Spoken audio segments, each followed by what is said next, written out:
Right, let's start. So we are currently studying different clustering algorithms.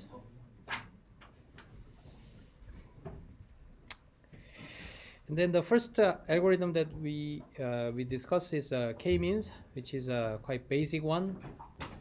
And I believe most of you guys are familiar with this k-means algorithm. Right, but here let's think of some k-means objective function. So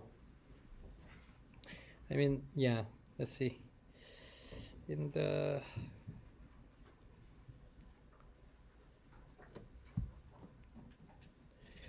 intuitively, so this is a machine learning, lecture slide from Andrew Young's machine learning, Coursera machine learning course. And so in the case of k-means clustering, so we are given a bunch of feature vectors in a feature space or in a particular high dimensional space, and then we start with a fixed number of clusters, right? And then we randomly initialize our centroid for each cluster, and then from here if we set our clusters over here, like this point and that point and that point, and then we figure out for each data item we determine the closest centroid, and then so here we use k as 2, and so if we randomly initialize centroid as a red and a blue X mark, and then for each data item, and then we determine which one is closer to each data item, and then we make them belong to one of these clusters, and then using them we update our centroid by using the actual members or actual data points that belong to each cluster, and then the centroid is moving to the new point from this randomly initialized point, and then based on that we update their membership or cluster, which cluster each data item belongs to, and then we keep this iteration until we converge. So here converging means we have no further updates or no further kind of changes in terms of their memberships, and then their centroid will also not change at all. So this is the k-means overview of the k-means clustering algorithm. Okay, and now let's think of the k-means objective function.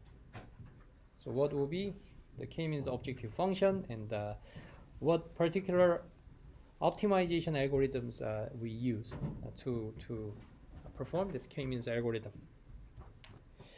Okay, so we are given the number of clusters as k at the beginning, so that is our hyperparameters.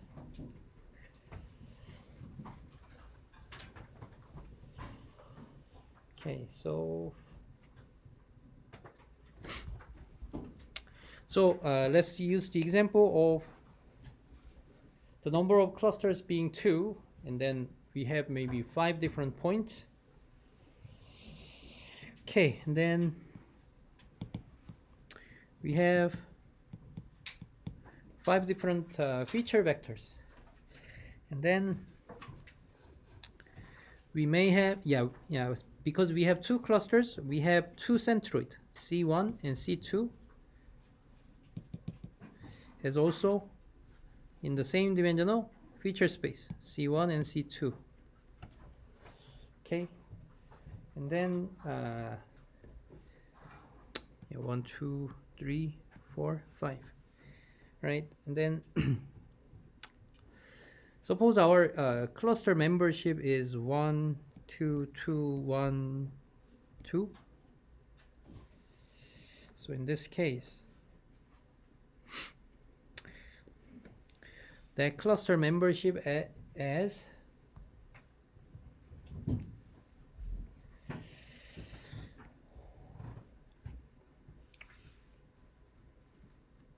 so let's change the notation. So that is mu1 and mu2, and so this is C1, C2, C5, which indicates the cluster index of each data item. Okay, so in this case, the k-means objective function is represented in this form. Min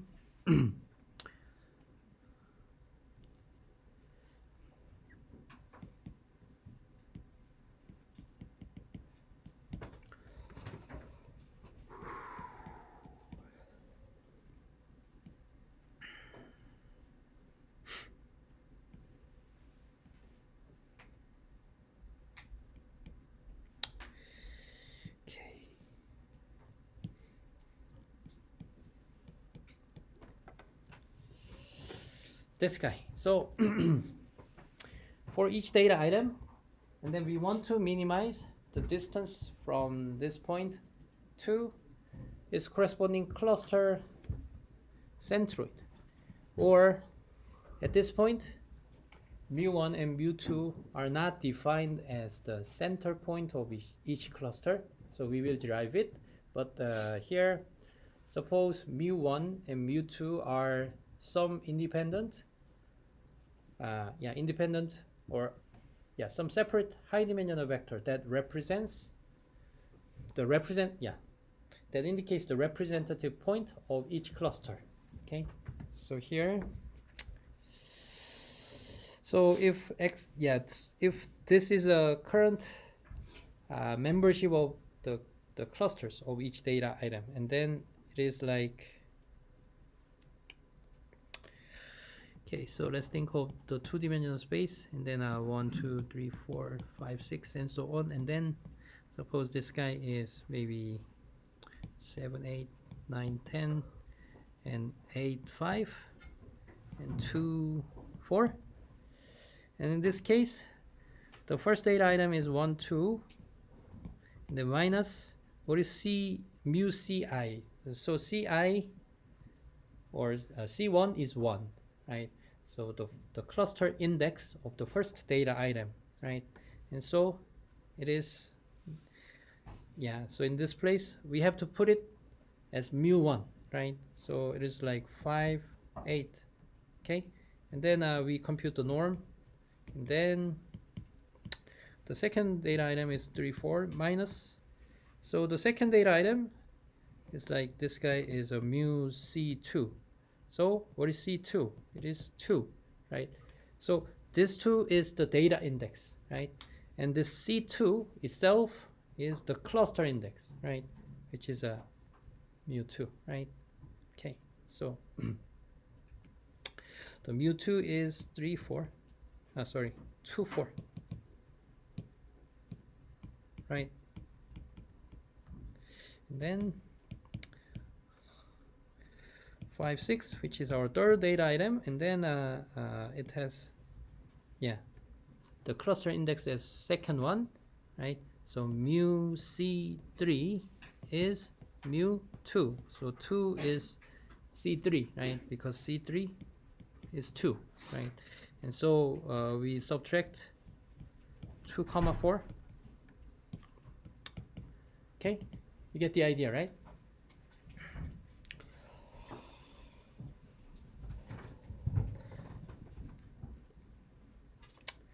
Right, so here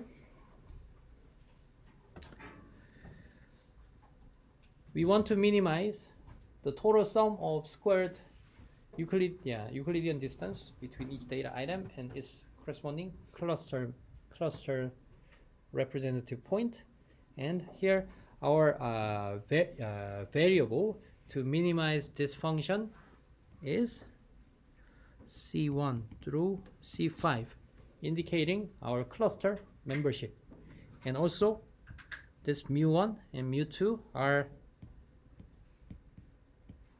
separate variables that can participate in minimizing this objective function. Okay, so this is our k-means objective function.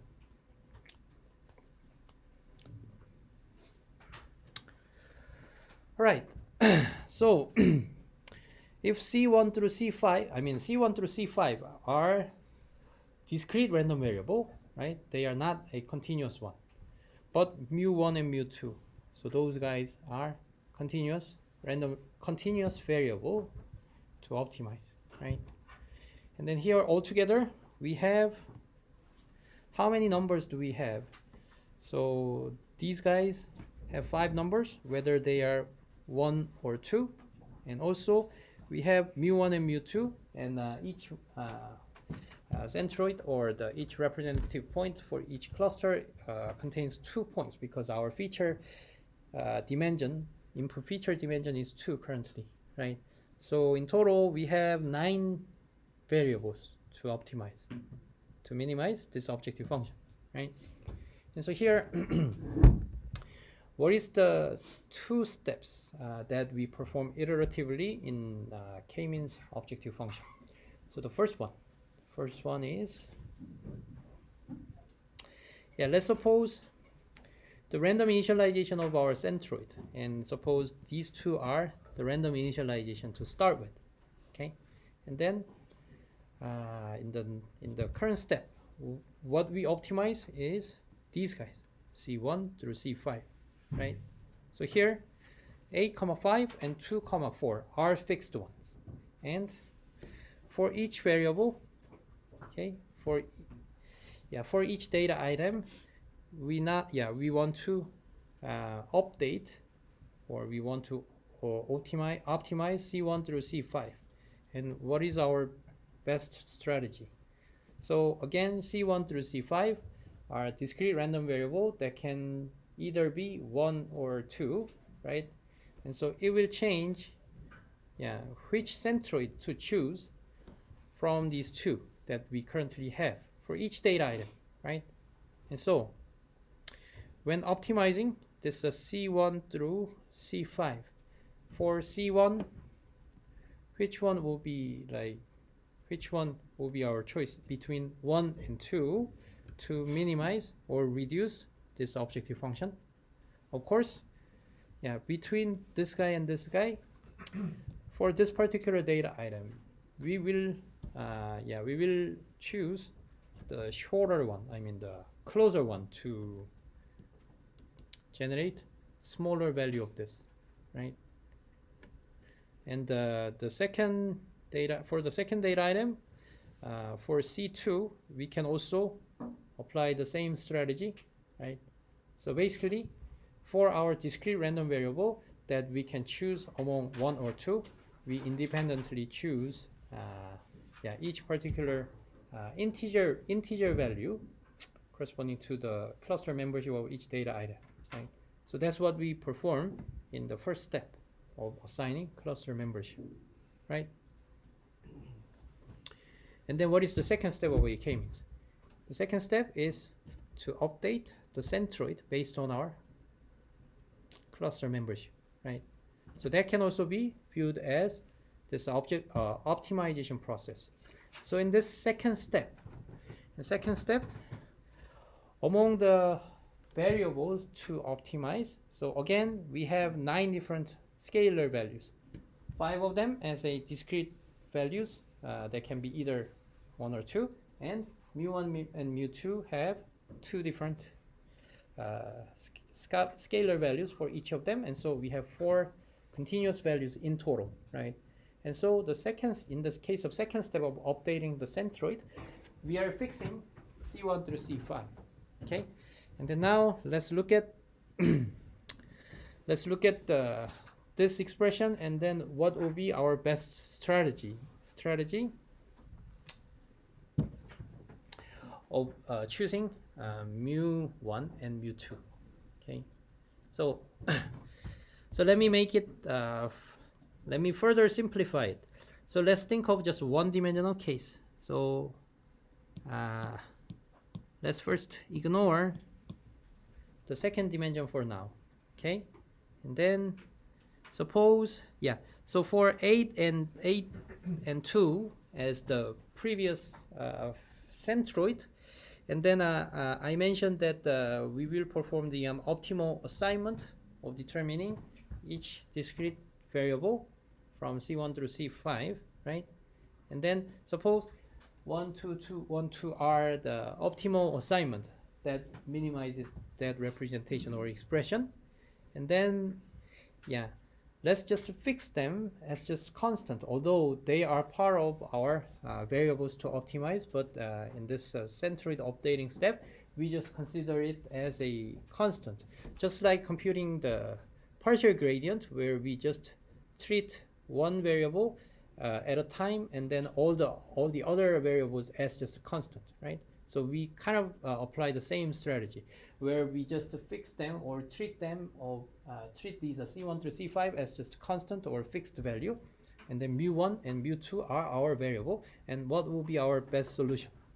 So in this case, so let me just rewrite it. So given this membership, so so let's call it as x and y. Okay, let's just rewrite them as a different variable. Okay, and then so what, yeah, so let me rewrite it in this form. So 1 minus what, it has the cluster membership of 1, so mu c1 is mu1, right? And so this is an x, right? So I should be careful about not making 30, but yeah, so 1 minus x and y, x, right, and squared. So again, we just simplify the situation to handle the scalar feature vectors. Okay, and then 3, right? 3 minus what? So we have to choose the second one, right? And so y squared, and then 5 minus what? Y squared, and then plus 7 minus x squared, because it has a C4 as 1, right? And then 9 minus y squared.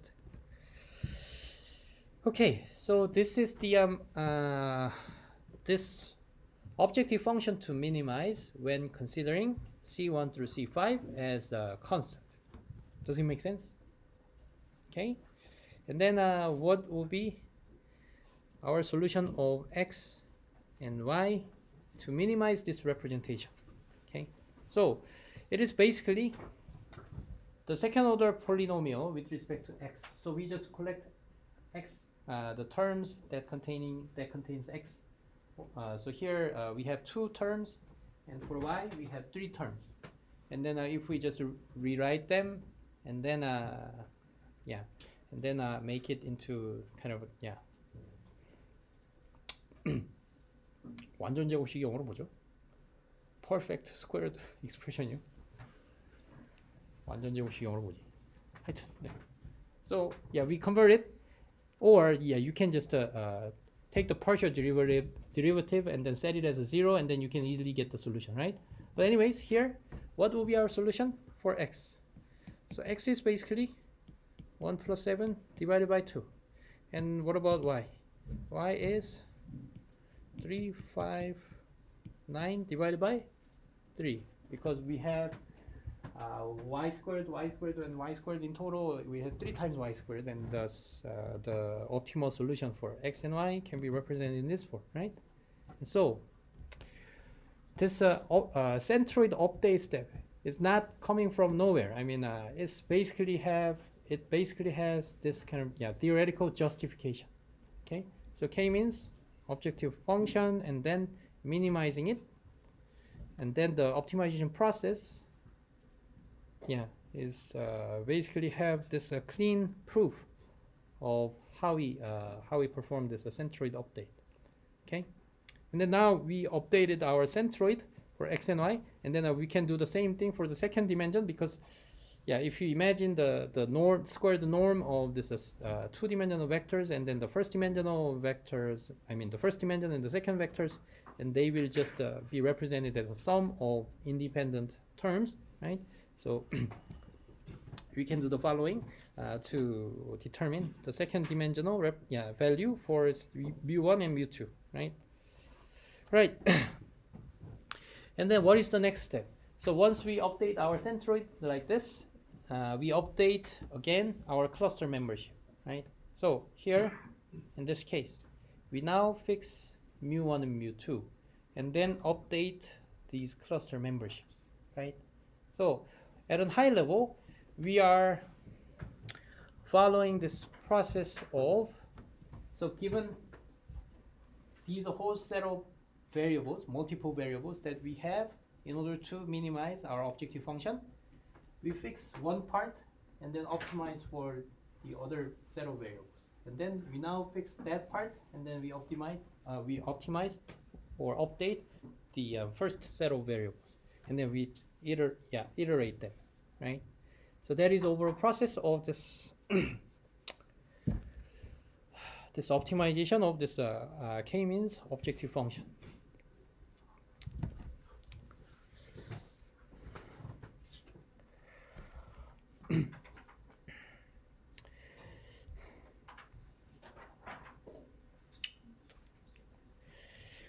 So this is basically called block coordinate descent algorithm to optimize this problem.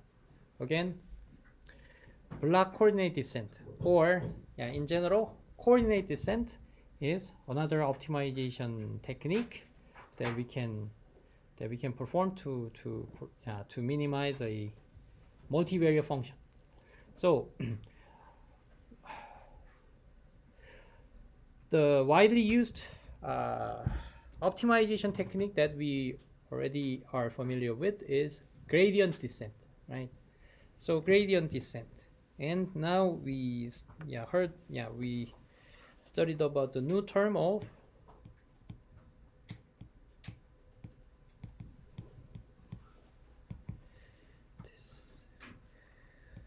block coordinate descent.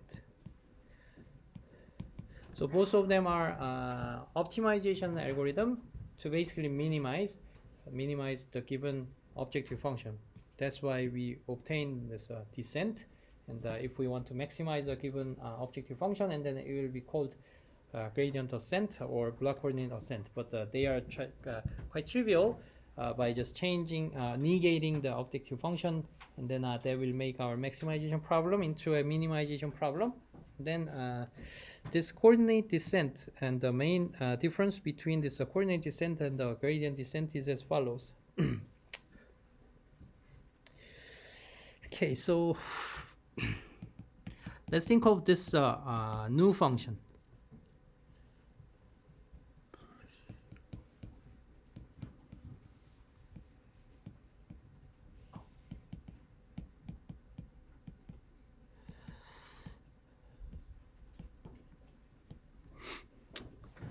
Yeah, let's suppose this kind of function, and then we want to minimize this with respect to x comma y, and then suppose we start with maybe 1 and 1, okay, and then this is an x and y, and then so when performing the gradient descent, we will just evaluate our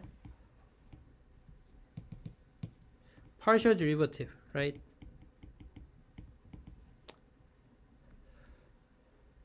I think I wrote similar expression in this class or not? 이런 펑션 뭐 예를 들은 적이 있었나요? 비슷한 거? 없었어요? Okay. So what about this partial gradient with respect to x? So it's a 2x, and what about this guy? It will become 0. Then the second one, and the third one is giving 3y, right? So here, this is our variable, the -4, right? and then dx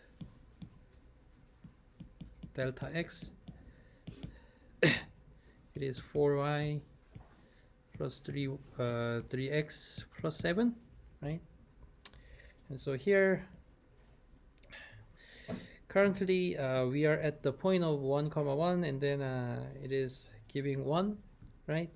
And then it will give us 14, right?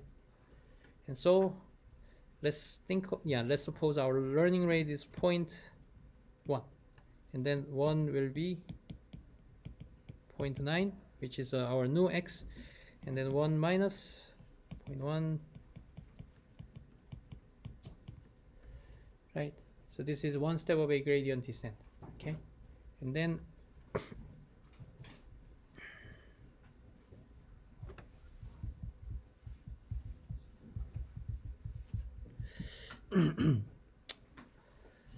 yeah, maybe I'll use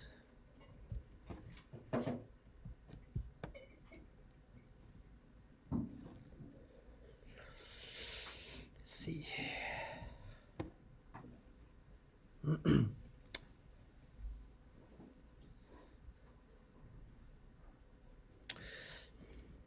There is more complicated amount, right? So here, suppose this guy is a 1 comma 1, okay, and then the z value is our or height value is our function value of f of x comma y, and then from here we computed the partial gradient, right? And then we update it into a new point, right? And then from here we evaluate again the partial gradient at this new point, and then we update into a new point. So this is an overview of the gradient descent, okay? And now let me give an example of applying the coordinate descent into the same algorithm, okay? So here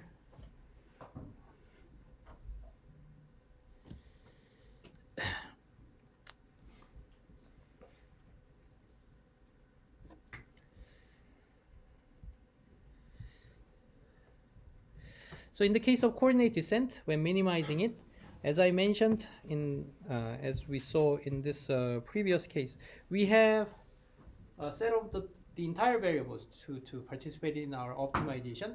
But in this case, we fix some we fix some subset of our variables as constant, and then we only update the new variable, the other variables, and then in the next step we fix these variables as a constant, and then we update this first set of the variables, right?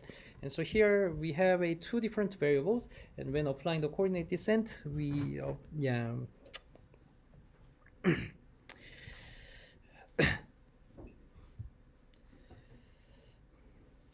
you need to bring this as well.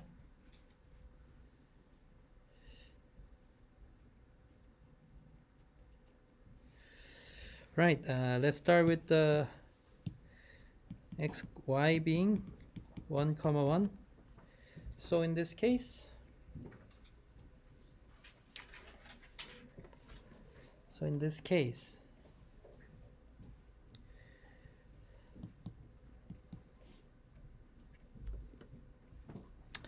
so we basically plugged in the those variables that are not participating in our optimization function. So in this case, let's just think of updating, for example, x, and then while treating y as the constant, okay? So in this case, the coordinate descent will actually change this function into just a function as the function of only x. So x squared, and then 2 and 3x minus 4x plus 7 plus 6, okay? So we just directly plugged in the other variable that are not participating in the optimization at this point, right? And then now we obtain this single equation, right? And here we just directly maximize or sorry, directly optimize this representation with respect to x. So what will be our x value over here? So here, yeah, so this step, okay, this step is corresponding to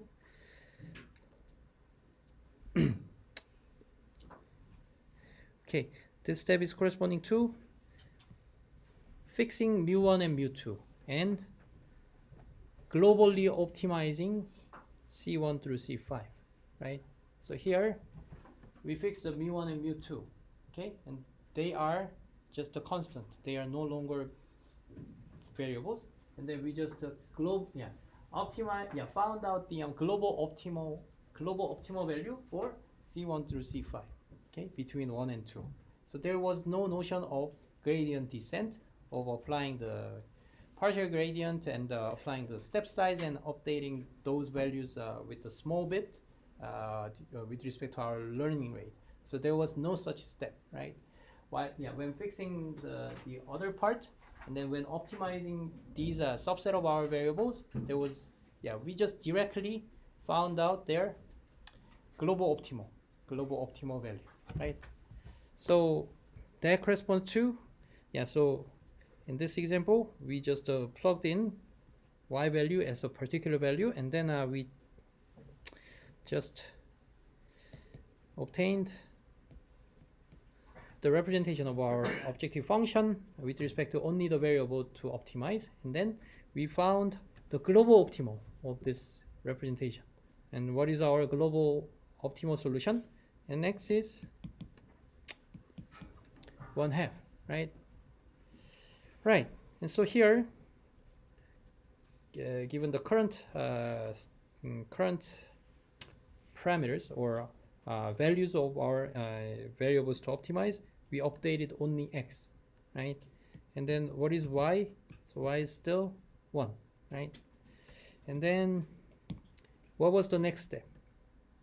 So we are now using this as a constant, and then optimize y in this time, right? And so here we go back to the original criteria and then plug 1/2 into the original function to obtain the objective function with respect to only y. Okay, so f of x comma y. So here it was like y is given as 1, and here it was like this guy, right? So 1/4 and 2y squared. I'm just evaluating it.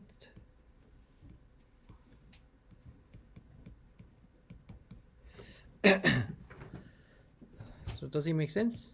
2y squared plus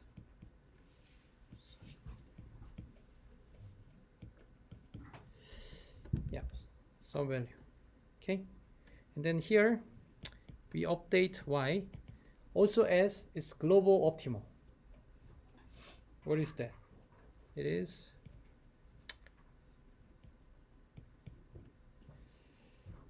right, and then x is still remaining as 1/2, right? So this is a analogous process to our k-means objective function, except that we have more variables in the k-means, and also some of our variables are discrete one, right? Although here we only consider the continuous ones. Okay, and then we iterate these two steps in our optimization algorithm in k-means. So here, given this given this newly updated y, and then we just plug in to the original function, okay, and then we will get a new second order function with respect to only x, right? And then we just find out the global optimum for x, and then we replace this x value, right? And then we will get a new x comma y, and then we now plug in x with that original expression, and then represent it as a polynomial with respect to only y, and then find out the optimal value for y, and that's how we update x and y one at a time, right? So this is the overview of our coordinate descent or block coordinate descent. So this is a certainly different process of from the gradient descent. So in this case of a gradient descent, we understand it quite well. But here, let's think of the process of applying the gradient descent. Okay, so here, let's see.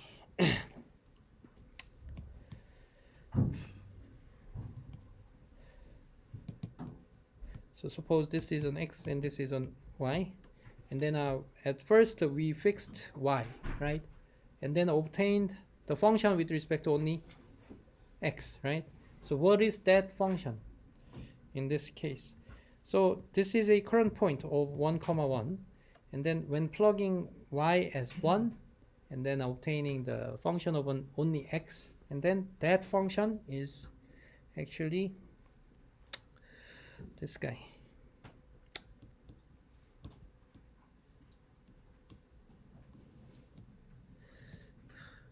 Okay, so this is the plane where y is fixed as 1, right? And then we can chop them off vertically, this mountain, and then yeah, we will obtain, yeah, it's a little complicated, but yeah, some shape of one-dimensional function with respect to x, right? And then from here, fortunately, that expression was just a second-order polynomial where we can easily find the global optimal, right? Global optimal. Although in this case, it may not be easy to find out the global optimal because it is a non-convex function. But let's consider it as a global convex function like this guy. Okay. So in this case, yeah, suppose 1, 1 is over here, and then so we fix, yeah, one variable, and then maybe chop them off, and then we obtain the function with respect to only one variable, and then find out the global optimal. Okay, and then we now basically moved this point 1, 1. Okay, 1, 1 into 1/2, 1, right? So it is just moving in parallel to y-axis, right? Y-axis. And then given this new point, now we move our function, our optimization point into a new point where we just move this point into in parallel with x-axis. Okay, so here, see. So in the case of a gradient descent where we are given this mountain, so starting with here, so gradient will be around here. So we will move it over here, right? And then starting from here, we compute the gradient, and then we move over here, like, yeah. We follow this process when doing the gradient descent, but in the case of coordinate descent, so in this case, we first chop this mountain vertically along this direction, and then what will be our global optimal? Maybe somewhere over here. Yeah, it's a little bit not easy to think about, but yeah, given this point, it actually, yeah, so yeah, along this line, which one is the lowest possible height? Probably somewhere around here, right? Given this contour. And then from here, we just moved over here. And then what is the next step corresponding to? So we just chop this mountain over here. And then what is our lowest possible point?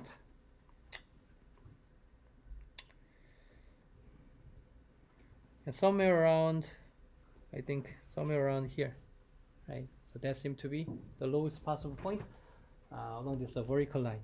Okay, and then from here we also chop it off, and then find out the another global optimal along this line. Okay, so we are doing this kind of update, either moving either vertically or horizontally. Okay, so that is corresponding to this coordinate descent.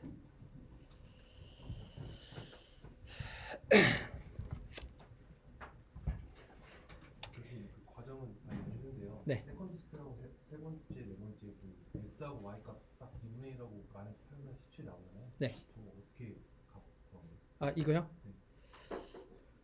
이게 그러니까 x를 2분의 1을 넣었더니 이런 식이 나왔잖아요. 이 y에 대한 이제 2차식이 나왔고요. 여기서 이제 글로벌 옵티머를 찾으면 글로벌 옵티머 밸류 for y에 대한 글로벌 옵티머 밸류를 찾으면 이게 이거 아닌가요? 맞습니다. 네. 마이너스 2a분의 b니까 이제 마이너스 2a분의 b니까 이게 a고 이게 b니까 이제 4로 나눠갖고 8분의 17에다가 마이너스 붙인 즉 결국 이 이차함수의 이제 꼭지점의 좌표값이 되는 거죠.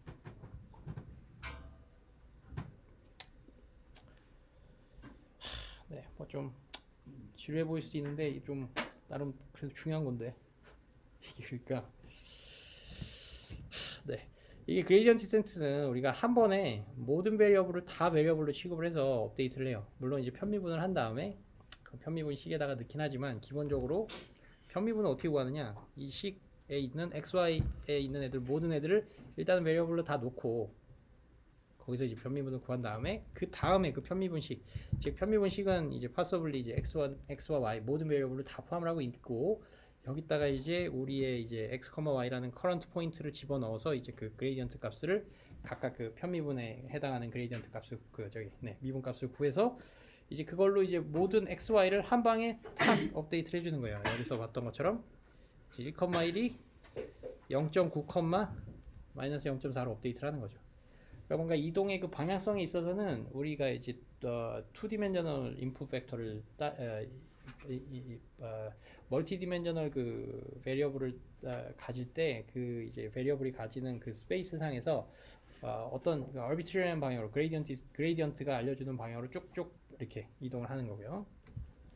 매 스텝당 그런 게 일어나는 거고 이 코디네이트 디센트에서는 기본적으로는 애초에 그 함수를 그 베리어블 딱 하나만의 함수로 그냥 해놓고 시작을 하는 거예요. 그래서 여기서 이제 y를 바로 대입을 여기다 해버리는 거죠.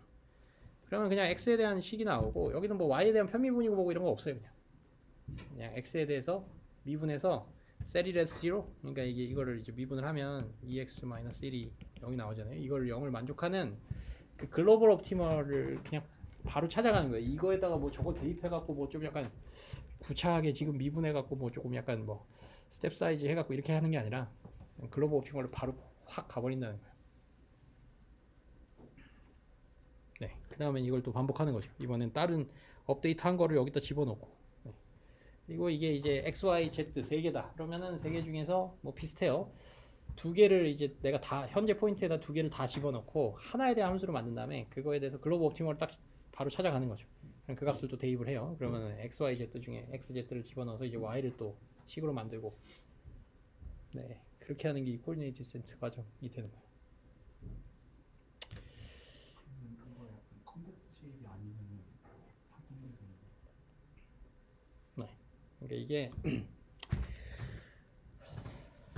so this coordinate descent is basically iterating through each individual variable while setting the rest of the variables as constant value by just plugging in the current values. Okay, and then our objective function will boil down to just a variable of objective function of a single variable, and then we find out the global optimal value for that single variable, and then we move on to the next variable, and then just plugging in the other variables, the value itself, and then plugging into the objective function, and then make it as a single variable objective function, and then find out the global optimal, and then replace that or update that value into that global variable. So this from here we didn't need one over here when after this guy is plugged into this representation.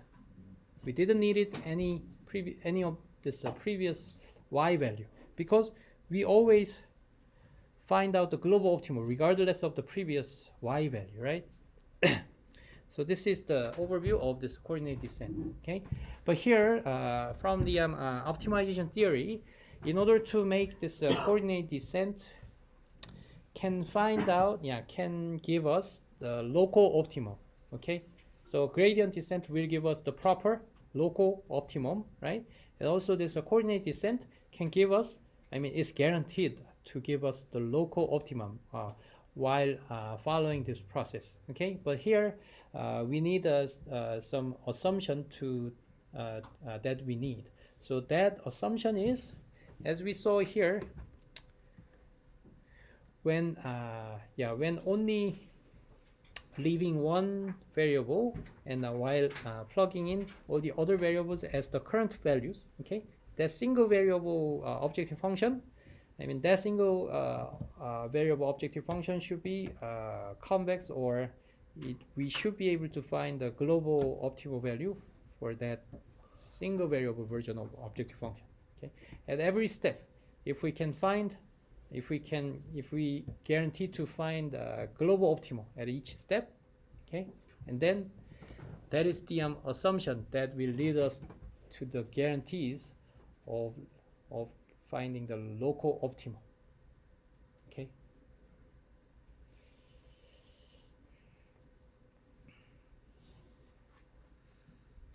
Any questions? Yeah. So in the case of Stevens descent, you have a learning rate that is set, right? So this is multiplied by the gradient. So when it's really close to the solution, it's going to get really slow. So why algorithms that have like a learning rate that changes over time are not like more used? More used like are more common. Why is the learning rate like a set number and not something that changes, like with the gradient, for example, or with the Hessian matrix, or something that so is adapting to where it is in the optimization? So in the coordinate descent that we are currently talking about has no such parameters like learning rate, but your question is about the original gradient descent, and why do we use the fixed learning rate? Yeah. Okay. So according to the Coursera's machine learning course by Andrews course, he is saying that okay, so even if we use the fixed learning rate, the gradient will naturally go down to zero, become close to zero, and so it's a velocity, or the amount of update will naturally become zero, and that's how we can obtain the converged solution. Okay, but that may not be the ideal kind of way. I mean, we use a dynamically changing learning rate, and there are many heuristics that can apply this dynamic changes of a learning rate, and such as a learning rate scheduling and learning rate decay. So all these techniques are quite useful, and so we don't need to stick to the fixed learning rate in the gradient descent. Okay, and back to this coordinate descent, we don't need any kind of learning rate at all here, right? But at each for each sub problem, we should be able to guarantee that we can find a global solution all the time. Okay, so in this particular case, so it can always give us the global solution. Or suppose it has maybe third order polynomial, so it's like this. Again, it's like this. Okay, so in this case, we have to find out the global optimal at this subproblem, and if so, and then we can continue to apply this coordinate descent. But in this case, we have to find out those local. I mean, in this case, I mean, it doesn't make sense, because the minimum of this function will be negative infinity, right? So it doesn't give us the meaningful minimum value. But let's see. If we have maybe fourth order polynomial, okay, in this case, we have to find out all the local minima, and then evaluate their function value, and then find out the global one, and then update that global one into the new value. Okay. So again, the point is, for each subproblem, we should be able to find the global optimum to make this coordinate descent algorithm valid, so that it can lead to the local optimum of our objective function or optimization problem. Any questions so far? 네. 이게 그러면 뉴럴 네트워크 학습할 때는 그레디언트 디센트 쓰이는데 네. 제가 어떤 매트릭스 벡터라이징 할 때 이 블락 코디네이션 쓰고 봤는데 네. 혹시 일반적인 경향인 건지 매트릭스 팩토라이제이션 할 때는 블락 코디네이트를 심화시키는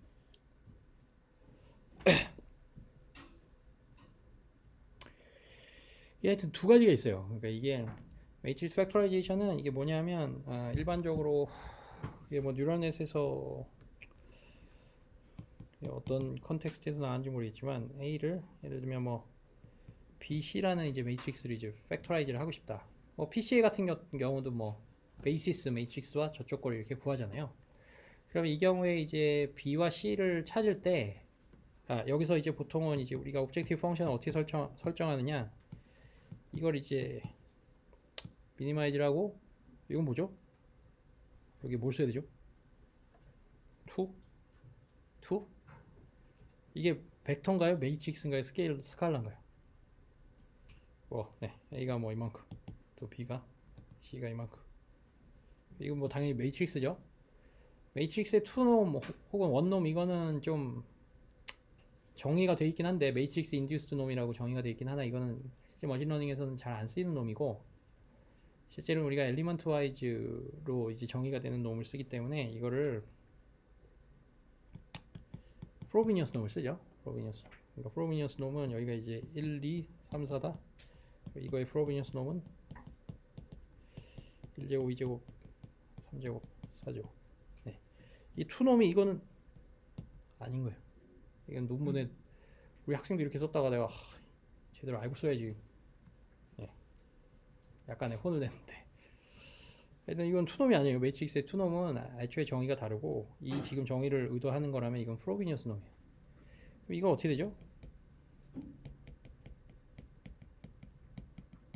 뭐 에런 놈 이런 거 쓰잖아요. 매트릭스 에런 놈, 리컨스트럭션 로스 이런 거. 이걸 원으로 쓰면 될까요? 이것도 아닌 거예요.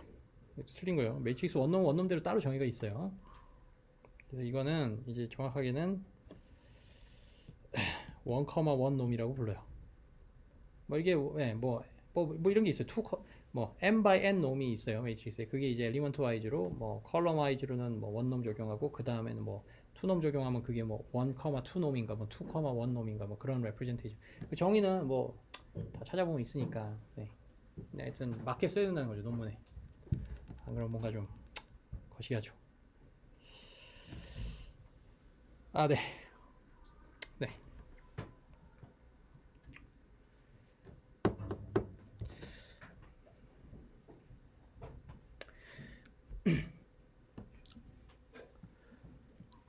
Right, let's consider this matrix factorization problem of 1, 2, 3, 4, 5, 6. And then let's consider just rank 1, outer product, and the row rank approximation of x, y, z, and w, v. Okay, so in this case, so let's just rewrite it as 1, 2, 3, 4, 5, 6 minus xw, xv, yw, yv, cw, cv, right? So this is the product of bc, assuming the rank or the number of columns and the number of rows of b and c respectively is set as 1, which is called a rank. Okay, so here Frobenius norm squared, and then it is like 1 minus xw, so 2 minus xv, and so on, right? And then the Frobenius norm, yeah, I mean this one anyways is a scalar, right? Scalar, but it involves a multivariate input variable, right? So 1 minus xw squared, 2 minus xv squared, and so on, right? So in this case, we can either apply either gradient descent and also the block coordinate descent or the coordinate descent. So in this case, I mean, I'm not gonna discuss too much about the gradient descent, because given this objective function, we just compute the partial derivative with respect to x, y, z, and w and v, and then suppose our current value is maybe 1, 2, 3, 4, 5, although that doesn't make sense, but we start with the random initialization, and that is our random initialization to start with. And then we can evaluate the gradient, partial derivative at the current point, and then we update 1, 2, 3, and 4, 5, right? And that's how we perform the gradient descent in this matrix factorization problem.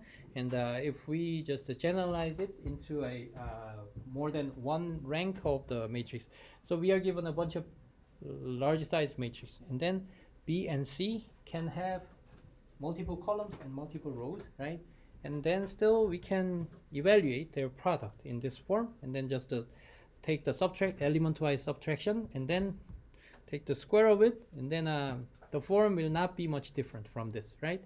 And then we can still apply the gradient descent to compute the partial derivative, and then plugging the current value, and then update each value, right? So that is how we apply the gradient descent. But here we also have an option to choose to apply the coordinate descent. And here I didn't mention about the block coordinate descent and what it is, but the block coordinate descent is like, so yeah, in the case of gradient descent, the gradient descent is not the point, but you know the batch gradient descent, the full batch, and stochastic gradient descent. So how many data items do we handle at a time? Entire data item, single data item, and what about the mini batch gradient descent? Some partial, the subset of the data items at a time, right? So that is the notion of this mini batch kind of type of gradient descent. So here, if we consider this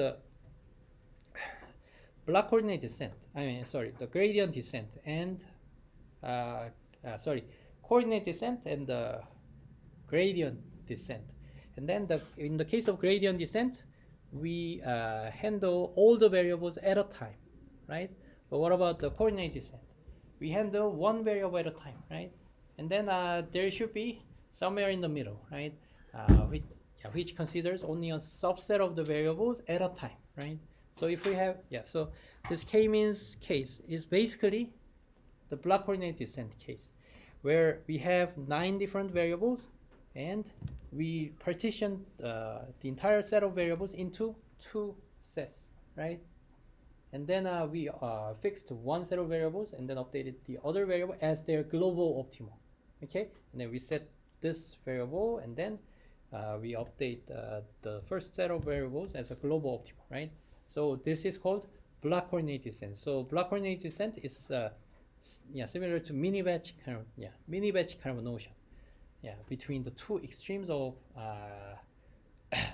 stochastic and the full batch version. Okay, so so block coordinate descent. If you want to apply block coordinate descent, and then when fixing all the other blocks, and then when handling one set of variables to optimize, and then you must be able to find the global optimum for the entire variables simultaneously, right? And so here, even if we considered C1 through C5 all at the same time or simultaneously, we were able to find their global solution. And basically, these variables are independent with each other, right? So that's how we can find the global solution for the entire set of C1 through C5, and also mu1 and mu2 as one subset of the variables, including containing 4 different scalar variables, and then we are able to find the global solution, right? Okay, so here, so we have a 5 different variable, and then we can set our blocks of a variables or subset of the variables in this form: 1 set and 2 sets.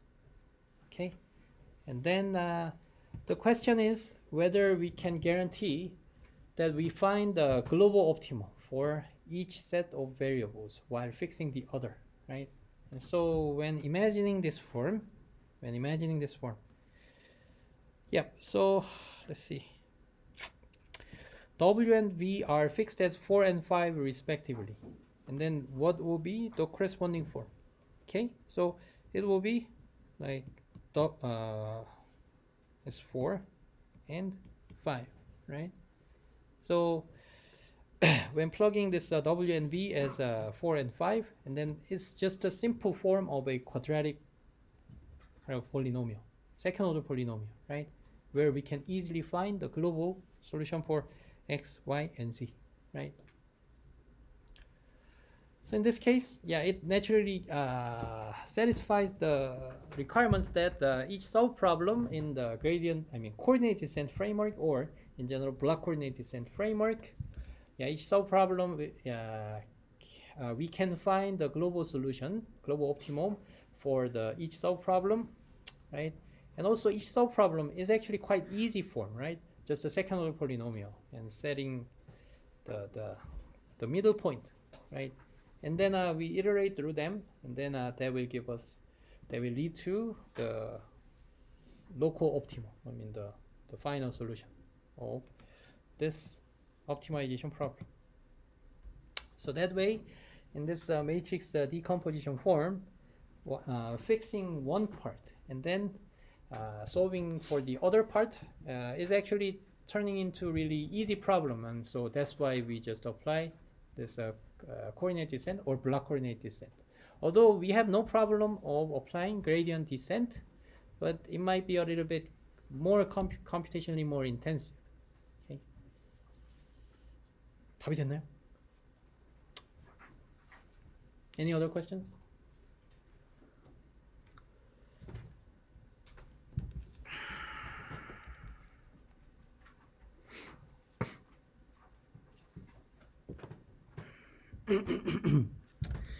Right, so the point in the context of a k-means is that we are applying the block coordinate descent to obtain the solution for this k-means objective or k-means optimization problem.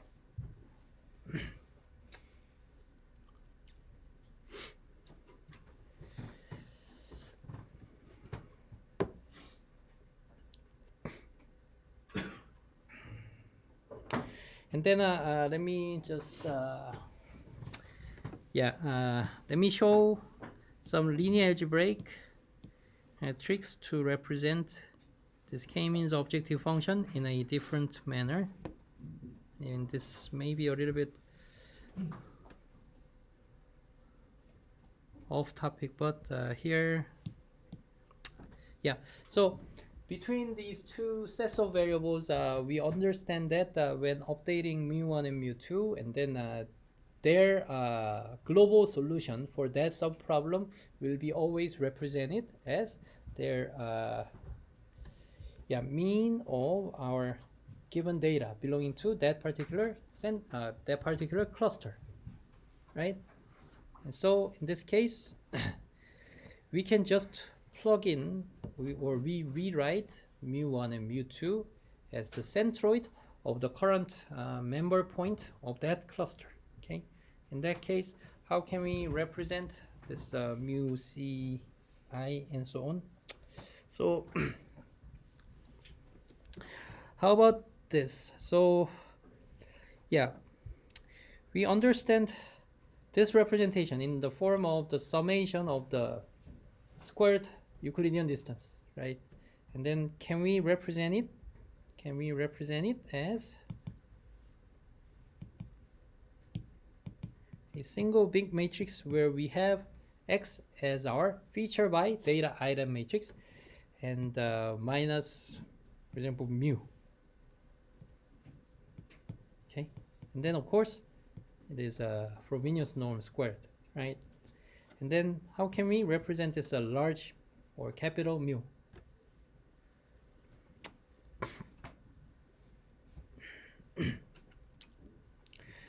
So in this case, so yeah, mu, so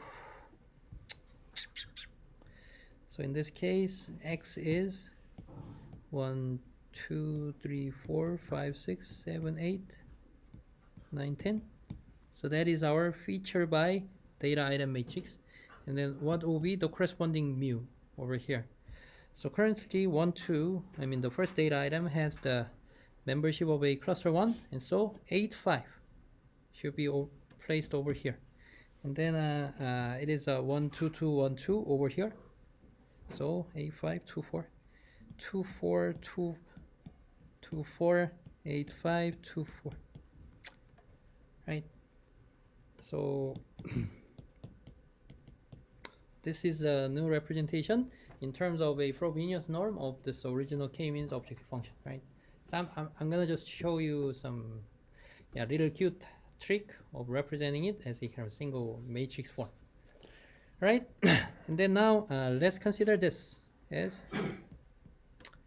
let's factorize this as like 8, 5 and 2, 4, which is the centroid vector, I mean the current centroid vector of the first and the second cluster. Okay, so there is no redundancies over here. And then how can we represent this matrix into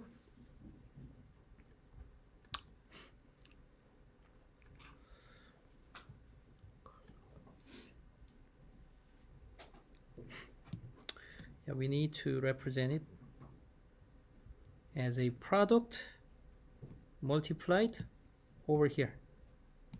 All right, so the first column vector 8, 5 can be represented as a linear combination of these two columns, right? And then what is the linear combination? Coefficient 1, 0, right? And then what about this guy? It is 0, 1 and 1, 0. No, 0, 1 and 1, 0 and 0, 1, right? Right. So we have a set of centroid matrix where each column is corresponding to the centroid of individual cluster. Okay, and then here, we have a linear combination coefficient that will make this matrix. Okay, so here, this guy can be viewed as like one-half vector that indicates the membership of each data item. So the first one, this guy, is the one-half vector of the first data item and the second data item and so on, right? So in this perspective, we can view this k-means as an interesting matrix factorization problem. Okay, so we have our feature vectors as matrix X, right? And then now suppose we have 100 data items, okay? And then now it should be able to be represented as, what about the matrix over here? Suppose we perform the clustering with the number of clusters as 3, and then we have three vectors over here, right? And then what about the matrix over here? So it is like cluster membership of that is represented as one-half vector. So 1, 0, 0, for example, it is just a for example, 1, 0, 0, 0, 0, 1, maybe 0, 1, 0, and 1, 1, 0, 1, 0, 0,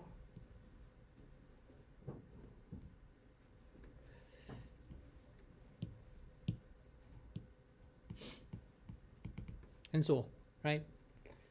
So in this case, it is giving us an interesting matrix factorization perspective of k-means where right, so this guy is our input feature vector, feature matrix, feature by data item, right? And then we want to decompose this matrix into some specific number of columns of the matrix, right? And these are all our variables. So if we have maybe 20 dimensional vectors in the input feature vectors, and then 20 by 3 are our, these are our variables. So we have in total, in this part, we have 60 different variables, right? And then what about this guy? Okay, so this guy is the tricky part. So this guy is not a continuous matrix. So this is a discrete matrix, right? One-half vector is represented as this discrete form. So suppose the current value is a 1, 0, 0, and then let's imagine like this guy is a x, y, and z, and then let's suppose like these values, and then compute their gradient, for example, and then update based on their gradient under the gradient descent framework. So does it make sense?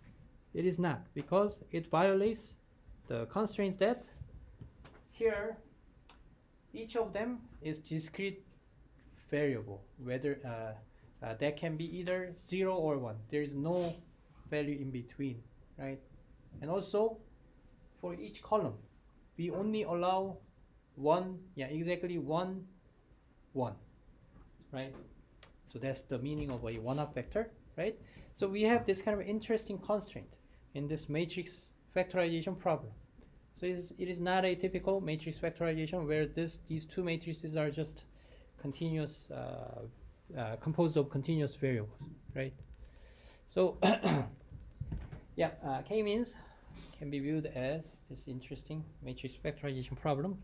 Okay. Any questions so far? Okay, so maybe around 15 to 20 years ago, these kind of problems of formulating our data mining or machine learning problems as this interesting matrix factorization problems, and then presenting or proposing a new algorithms in a kind of a challenging kind of settings, problem settings. So here we can relax it. In this case, we can relax the k-means in a way that, we will study the Gaussian mixture model, and the main difference, there are several important differences from the Gaussian mixture model, between the Gaussian mixture and the k-means, but one of the important difference of the Gaussian mixture is that this cluster membership is now allowing the soft representation. So so in this case 100% and 0%. But how about what if we have maybe 70% of them, 20% of them, and 10% of them? Okay, so in this case we are relaxing this part as the continuous values, right? But still we have some constraints, which is that the column sum, column-wise sum should be equal to 1, and also these ones are all non-negative values, right? So we still need to stick to these assumptions. Otherwise, maybe it is -3 and 5 and maybe -4. This will be just a matrix factorization problem under the unconstrained situation. But in this case, it can no longer be interpreted as the clustering result, right? So in order to utilize the result from this formulation or this problem as a clustering output, we still need this kind of assumption that of having a meaningful kind of cluster membership, whether it is a hard or the soft clustering membership. But anyways, we can kind of relax this matrix form problems into an interesting manner, and so there were really a surge of different research papers that adds or removes or changes some little constraint in this problem, and then propose a new algorithm to solve it, and so on. But most of them are all based on most of them are literally based on the block coordinate descent or the gradient descent. Okay, so one particular problem setting or optimization problem that we set up, and then following the block coordinate descent or gradient descent, and that will become your paper. Okay, so different problems and slightly different, maybe for the same problem, rather than block coordinate descent and gradient descent, and then proposing that algorithm, and then that will be the new paper. So that was that was how these active researchers were publishing a lot of papers in back in maybe around 15 to 20 years ago, mainly in the data mining field, or maybe pattern recognition like a TPAMI, and there are many papers like that, and so on. So okay, so let's take a break for 10 minutes and resume at 4:57.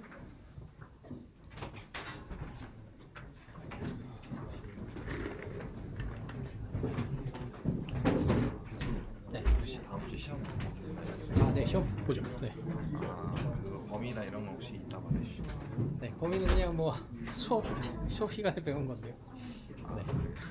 그 저희 막 수업 시간에 좀 시험이 두 가지 뭐 어떤 식으로 나와요? 뭔가 개념적인 문제를 묻는거나 그러니까 아직 제되지는 않았지만 일단 뭐 true, false 문제들이 좀 어느 정도 포함이 될 가능성이 좀 있고요.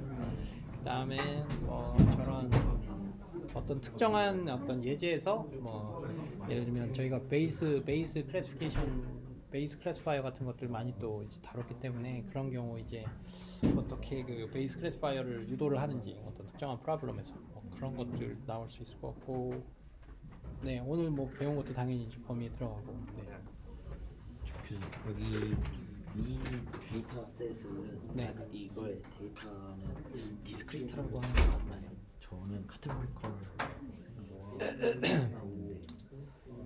네, 그 카테고리컬 베리어블이라면, 그러니까 뭐 예를 들면 카테고리컬 베리어블은 실제로 이제 숫자로 나타내지는 직접적으로 나타내지는 않는 베리어블이고, 그것들이 이제 우리가 이제 적절한 방식으로 숫자로 나타낸 예제가 이게 원합 벡터인 거잖아요. 그러니까 이 홀 컬럼, 그러니까 이제 3디멘셔널 each, 그러니까 3차원의 이 컬럼들이 곧 우리의 카테고리컬 베리어블 하나씩을 의미하는 게 되는데, 이제 그걸 이제 뭔가 숫자로 나타낼 수는 없고, 그렇기 때문에 이제 이런 식의 걸로 나타내면 실제로 이거 하나하나의 숫자, 그러니까 카테고리컬 베리어블 하나가 이를테면 여기서는 숫자 3개로 바뀐 거잖아요. 그럼 이런 경우는 각각은 이제 뭐 디스크리트한 베리어블이라고 볼 수 있죠. 혹은 인티저 베리어블이라고 볼 수가 있고, 걔네들이 이제 따라야 되는 어떤 그 컨스트레인트가 그 뭐냐? 걔네들 각각은 다 0 혹은 1밖에 안 되는 디스크리트 베리어블인 거는 맞고, 그 다음에 각 컬럼 내에서 그러니까 하나만, 그러니까 더도덜도 말고 딱 하나만 1이 되어야 한다는 그 추가적인 조건이 각 컬럼마다 이제 부여가 되어 있는 형태인 그러면 거예요. 보통 그 이렇게 기계학습을 할 때 이런 것들을 이제 디스크리트 베리어블에 컨스트레인트가 방금 말씀하신 그렇죠. 것들이 추가된 걸로 보통 그렇죠. 보는 게 그렇게 볼 수 있어요. 네.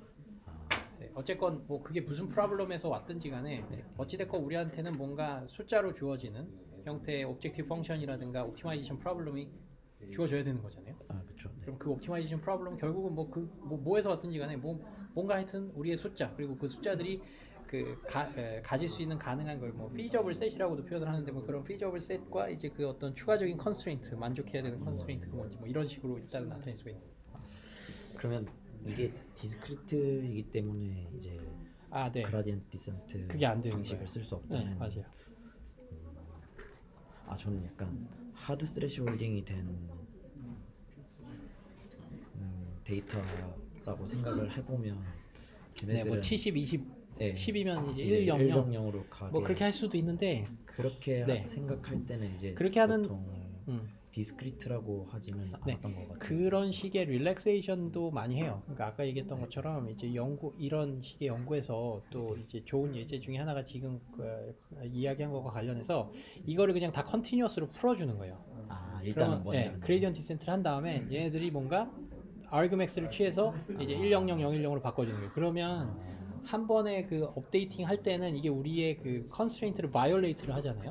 바이올레이트를 하지만 그거 우리가 어떤 휴리스틱 혹은 어떤 후처리, 매 이터레이션에서 적용이 되는 후처리를 통해서 그게 우리의 그 컨스트레인트가 만족이 되는 형태로 바꿔주는 거예요. 계속 소프트맥스를 뭐 취해준다든지. 네, 그런 식으로 하는 어떤 옵티마이제이션의 방법들도 있어요. 그게 그게 그런 거를 또 프로젝티드 그레디언트 디센트라고 또 불러요. 엄청 많네요. 네.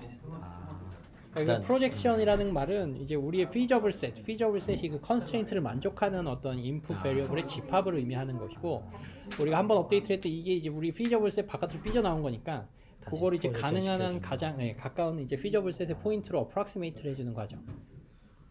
그렇게 생각해보시죠. 네. 일단은 디스크리트라고 생각을 왜냐면 여기서 만약에 컨스트레인트가 없으면 2라는 값을 가질 수도 있고 뭐 이렇게 되면, 근데 숫자 2요? 네, 그렇죠. 네. 그렇다고 해서 그게 2배 많아지고 이 뜻은 아니니까. 네네. 네, 여기서 컨스트레인트는 아까 얘기했던 것처럼 1 아니면 0이라는 값을 가지는 디스크리트 랜덤 베리어블, 그리고 각 컬럼마다 1이 딱 하나씩만 있는.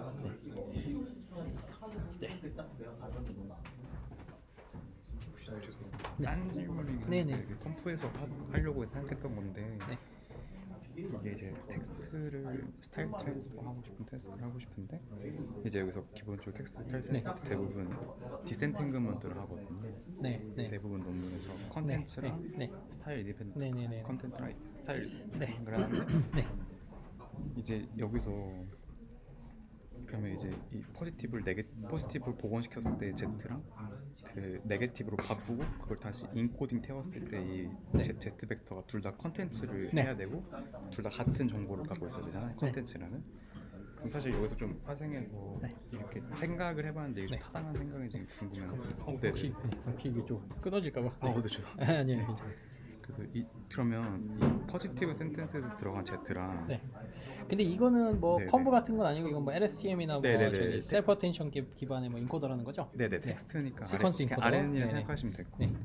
그럼 여기서 이제 그 DAN은 그 논문 있잖아요. 단위요? 도메인 애드버서리 도메인 이거? 애드버서리 이걸 적용해서 혹시 트랜스퍼 시킨 거를 넣고 그냥 기존 걸 넣었을 때 디스크리미네이터가 이제 소스냐 타겟이냐 구분을 하고 거기서 네. 이제 그레디언트 리버설을 하면 네. 피처를 약간 온라인 시키는 효과가 있으면 네. 그렇게 이제 그 인코드단만 다시 학습시키는 것도 타당한 생각인지 약간 그렇죠. 뭐 컨텐츠는 그러니까 두 개의 도메인에서의 어떤 데이터셋의 컨텐츠들은 네네. 공통일 것이다. 네네. 라는 가정이 메이센스면 네네. 뭐 당연히 도메인 애드버서리 로스를 써서 두 개의 스페이스가 이렇게 잘 이제 밍글되게 혹은 온라인이 좀 잘 섞이게 명시적으로 그 도메인 애드버서리 로스를 적용해 주는 거는 충분히 말이 되죠. 그 말이 괜찮네. 네, 뭐 일단 로지컬리 안 될 건 없어요. 네. 그리고 실제로 저걸 쓰는 경우들이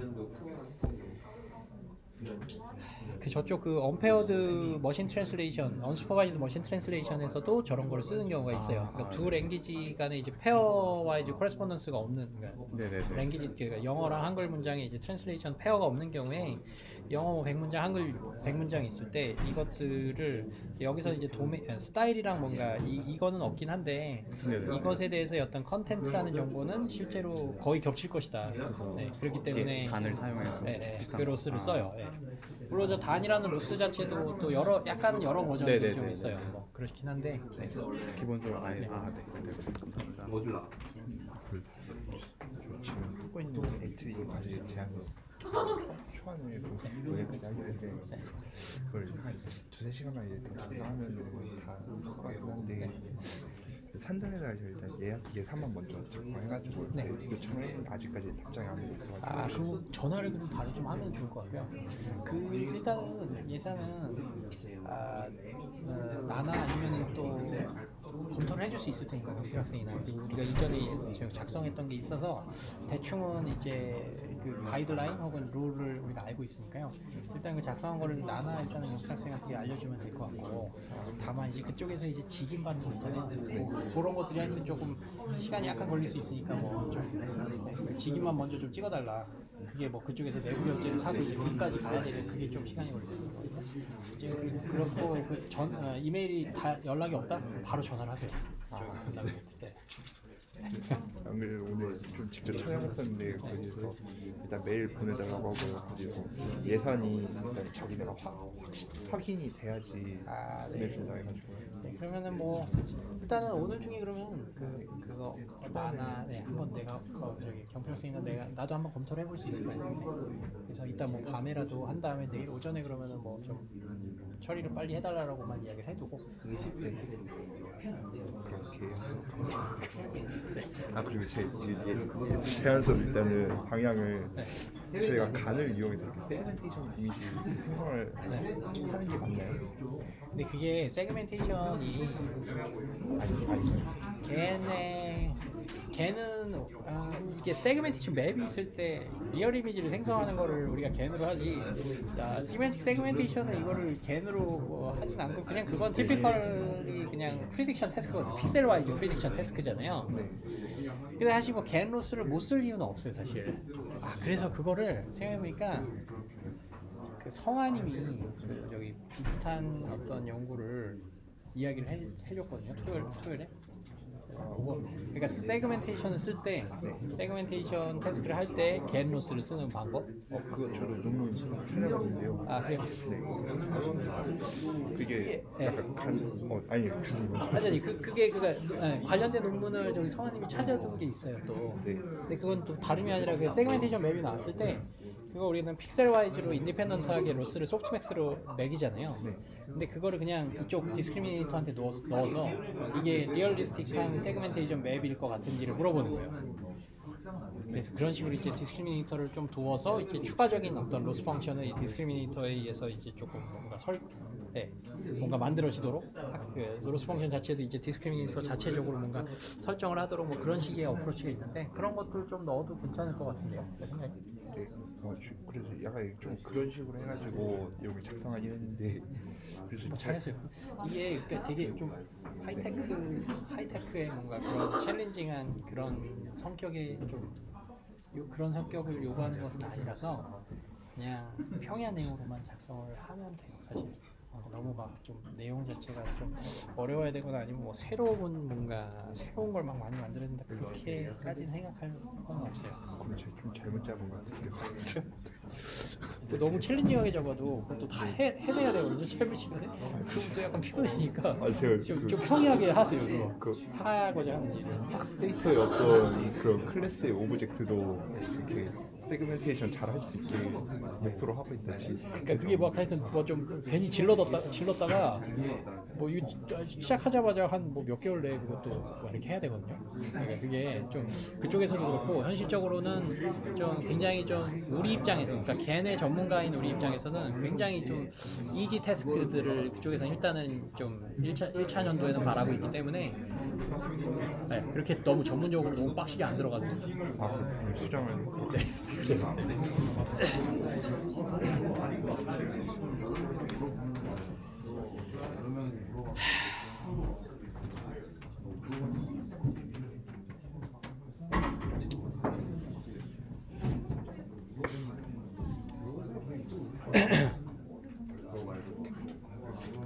Right, let's continue. Related to this kind of formulation, let me add a little bit more comments about it. So this problem has some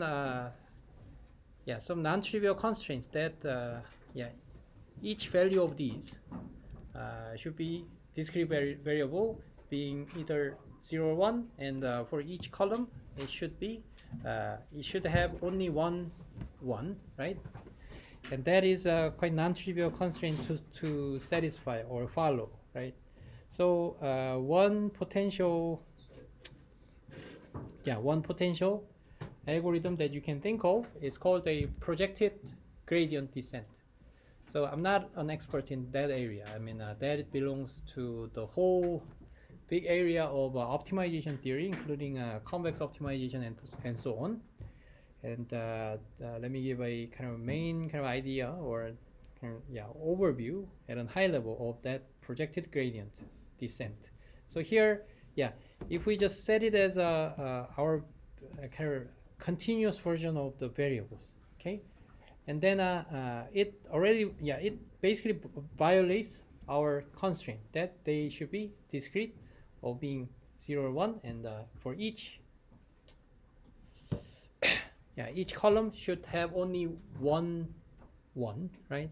So it doesn't obey or follow this kind of constraint when just treating each of variables as just continuous variables. But in that situation of an unconstrained optimization problem, where we can just forget about this non-trivial constraints, and then we can just freely apply the gradient descent.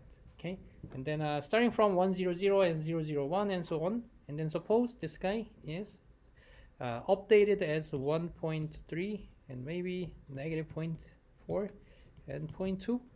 So suppose this one is the one-step gradient descent result from this variable after applying the gradient step.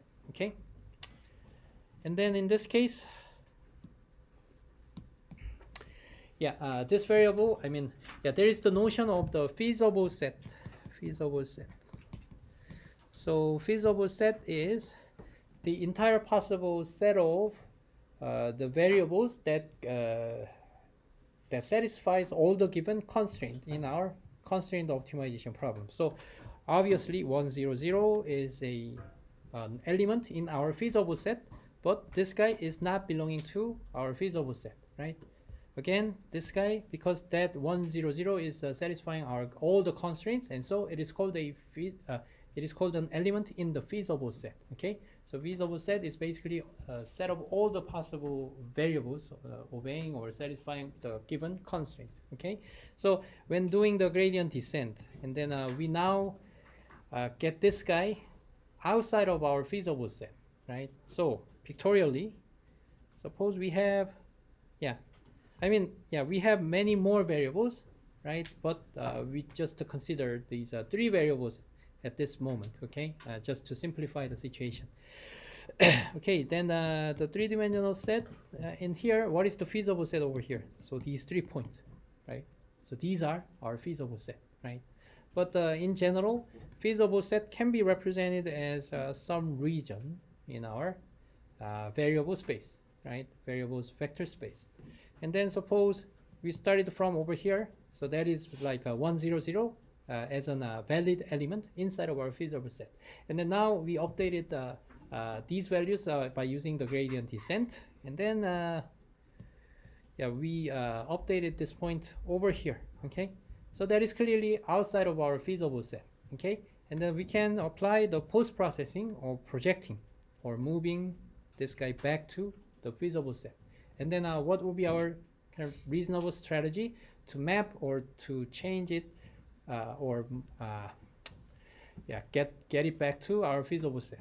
We can basically find out some closest point, right, in our feasible set, right? So this is somewhat related to least squares problem.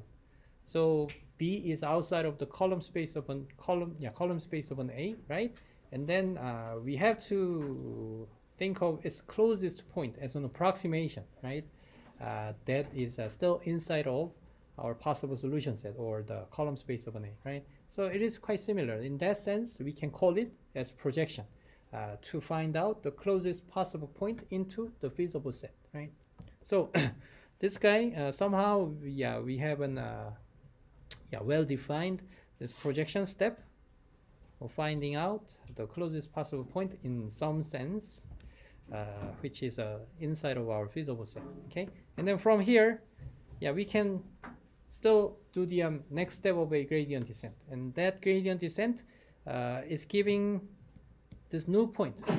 In this case, fortunately, this point is still inside of our feasible set, right? So there is no need for this applying the post-processing to get back into the feasible set. But if this point gets updated into the new point, which is still outside of the feasible set, and then we apply the projection again, right? So that is called projected gradient descent, okay? Which is applicable to this constraint optimization problems. Right. So in this sense, we can apply the projected gradient descent over here. Suppose this guy is the one-step update of the gradient descent, and then now we have to find out those values, right? And then suppose our projection is to find no, this is not a Frobenius norm anymore, it's a 2 norm.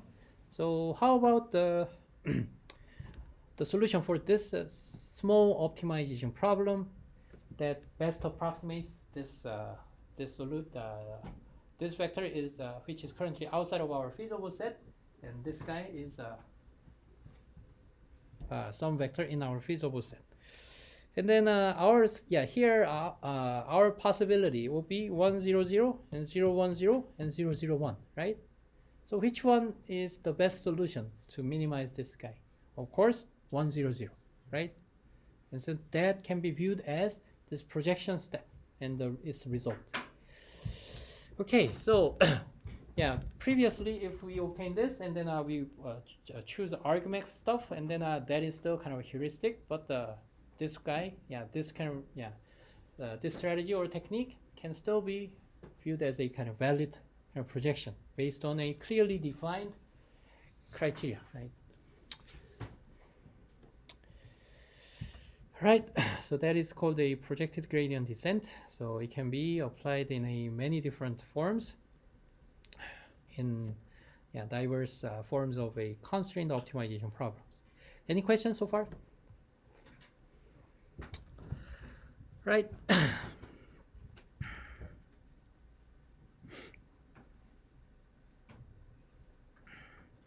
And then that's probably it for the k-means. And now let's move to the hierarchical clustering. So hierarchical clustering has two different approaches, following the either bottom-up or top-down approach. But honestly, I don't think I learned about this top-down approach, but I only know about this bottom-up approach. And this bottom-up approach of this hierarchical clustering is based on constructing something called a dendrogram. Okay. So how many of you know already about the hierarchical clustering? How many of you know? How many of you do not know about the hierarchical clustering? Okay, great. Yeah. Right. So this hierarchical clustering is basically following the iterative merging steps of our data point. So so here let's consider these two-dimensional input feature space, and these 1 through 9 is just the enumeration of our data item. So this is x1, x2, and x3, and so on. So this guy is John and Jane and David and so on. Right, and they're two-dimensional feature vector representation, and we will construct the dendrogram. So first of all, given the current set of data items, we just compute. Yeah, we first need a specific metric to define their similarity or the distance, and that metric can be either maybe inner product or cosine similarity or Euclidean distance or L1 norm, or in general like a LP norm and so on. Okay, and also we can think of each of data items as probability distribution, right? So if we consider the probability distribution for each of our data items, and then we have still no problem of applying this hierarchical clustering, as long as we can define clearly the metric that determines the similarity or the distance between the two data items where the two are probability distribution. Okay, and in that case, although it doesn't make much sense, but we can of course apply the cosine similarity and the inner product and the L2 distance even for a pair of probability distribution, right? But we know a little bit better metric called the KR divergence or any other kind of divergence metric between the two probability distributions. So again, we don't actually need a specific feature vector representation when applying this hierarchical clustering, as long as we can define the pairwise distance metric between the two data items. Okay. Right. So let's consider the Euclidean distance in this particular example. Okay, and then so the dendrogram. So x-axis is a data item index. Okay, although it is not aligned well or it is not in order, but these are the data index that correspond to some x value along the x-axis, and the y value is the metric value to perform the merging on. So so here the main idea of constructing the dendrogram is to merge any of the two whose metric or the distance or similarity is the closest enough. Okay, so in case of using Euclidean distance, among all the pairs of data items, which one is the closest one? It seems that 5 and 7 seem to be the closest distance between, has the closest distance. So suppose this guy is maybe 2 centimeter, okay, and then this dendrogram is basically a tree, okay. So we just merge these two, and what is the height of it? It is 2 centimeter. Okay. Right. Let's see.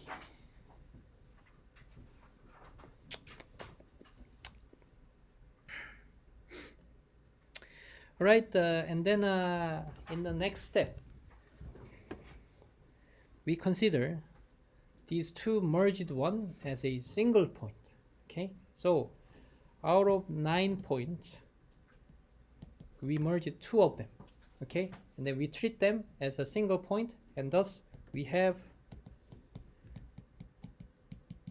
8 points, which is 1 less than the original number of points, right? And then here we apply the same technique of merging the closest possible pairs. Okay, so here maybe this one and this one and this one and this one. We consider all the pairs and then choose the closest possible pair. But here there is one tricky part. So this one is treated as a merged point, merged single data item, right? And then how can we compute the distance between this guy, the set of these two merged point, and for example, this is a single point. Okay, so that's where we choose all the different strategies in the hierarchical clustering. So there are 4 options: complete linkage and single average and centroid linkage. So let me explain it one by one. So one of the one reasonable strategy is to consider the single point of these two merged point as their centroid. Okay, so in that case, where is the centroid? Centroid is over here. So we treat a single point and their coordinate as that loop point, and then we consider all the possible, all the pairwise distances. Okay, right, and then suppose this guy is the next closest distance among all the pairwise distances from 8 different points. So in total, 8 times 7 divided by 2, so we have 28 different pairwise distances. And then suppose the smallest one comes from this pair, okay? And then that's how we merge them together, okay? And then that distance, suppose that distance was maybe 5 centimeter.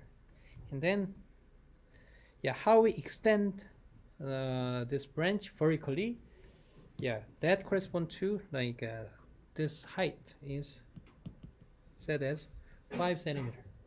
Okay, and then from this way of constructing or building this merging graph, okay, so that is called a dendrogram. And then here we can see that, okay, so here, because this height is quite short, right? So it was not difficult. We were able to merge relatively close point at this point, and then this distance is not that much, right? And so, it is kind of natural. From our intuitive understanding, merging up to this point, we didn't require large value of the distance to merge them together. But how about this guy?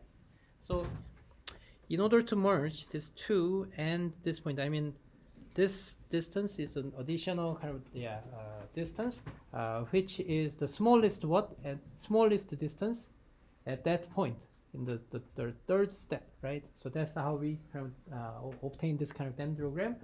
And then here in this case, it gets a little bit larger, or we required a little bit larger value of additional distance to merge them together, but the small one over here.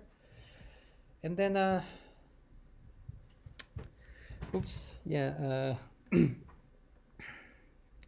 yeah, I was a little bit wrong in describing this. So the first one is this guy, and then the next closest possible point was coming from 1 and 6, not from 8 and this group.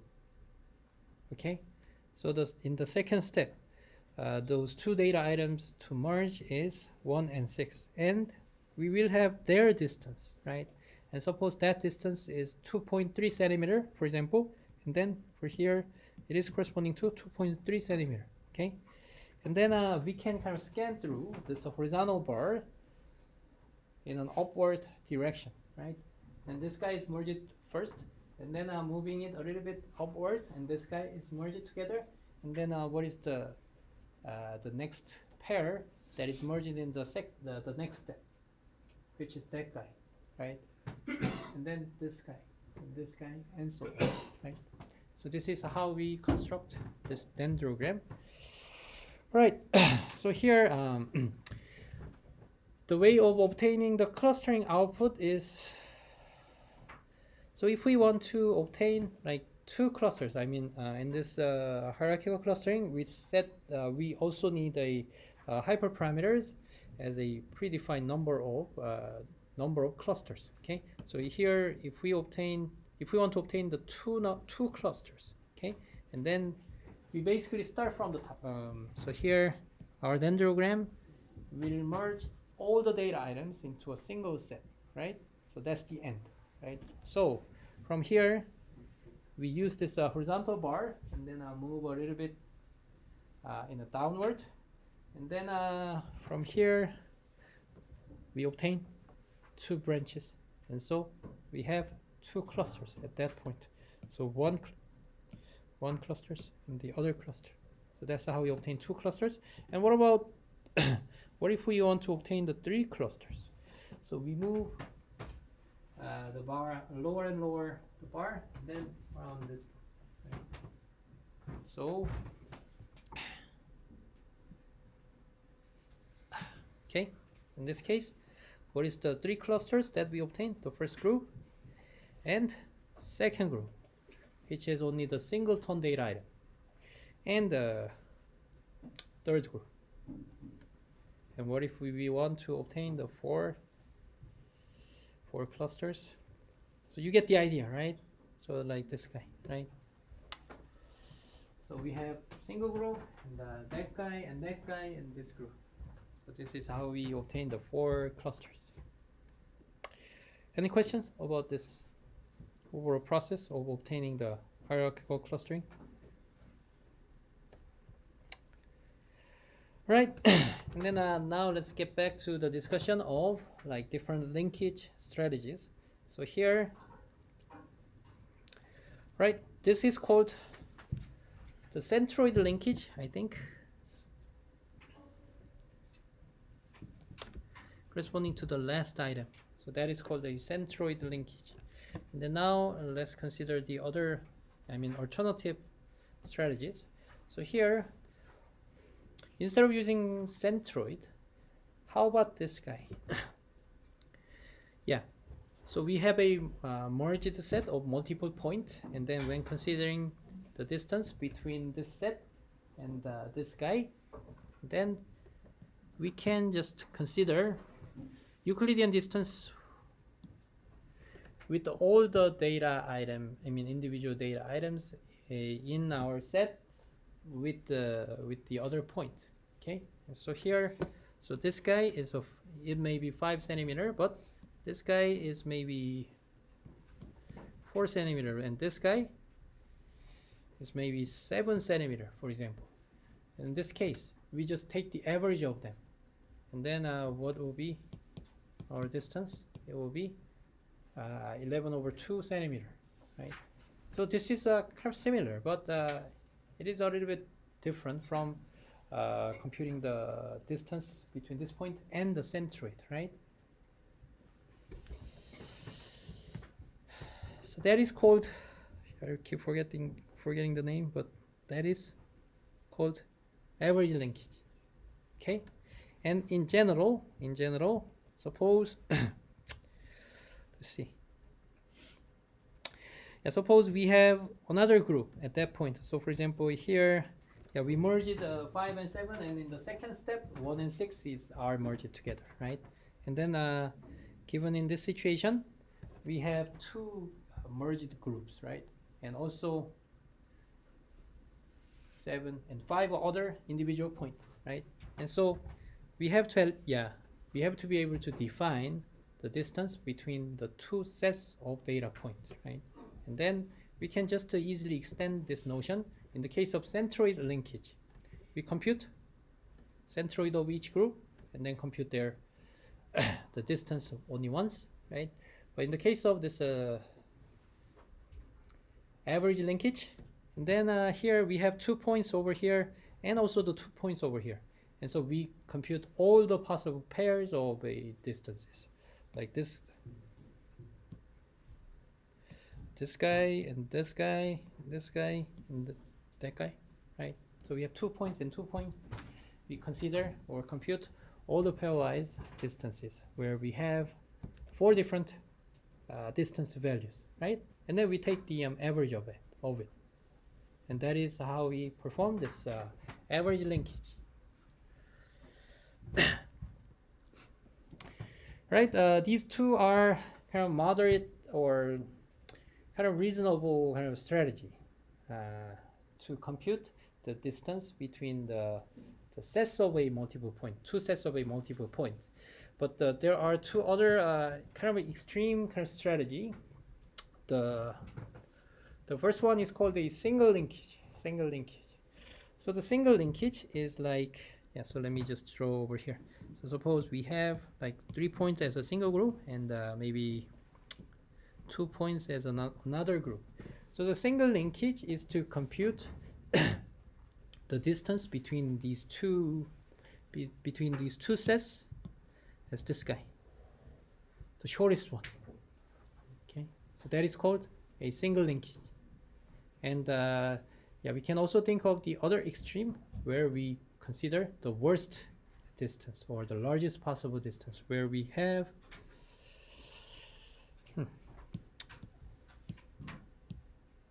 I'm gonna move it a little bit closer, and then what will be the largest distance? Maybe this one, right? So on all the possible pairwise distances, we choose the largest one, right? So that is your distance between the two groups, okay? So that is called complete linkage, okay? What is it called, a complete linkage?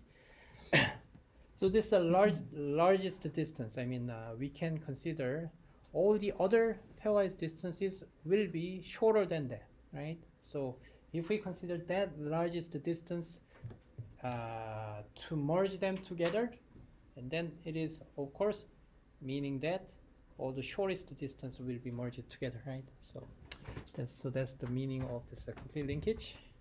Any questions?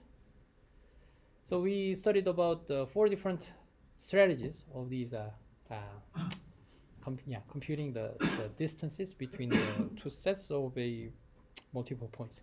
So in terms of this complete and the single linkage case, it gives us some interesting patterns. Okay, so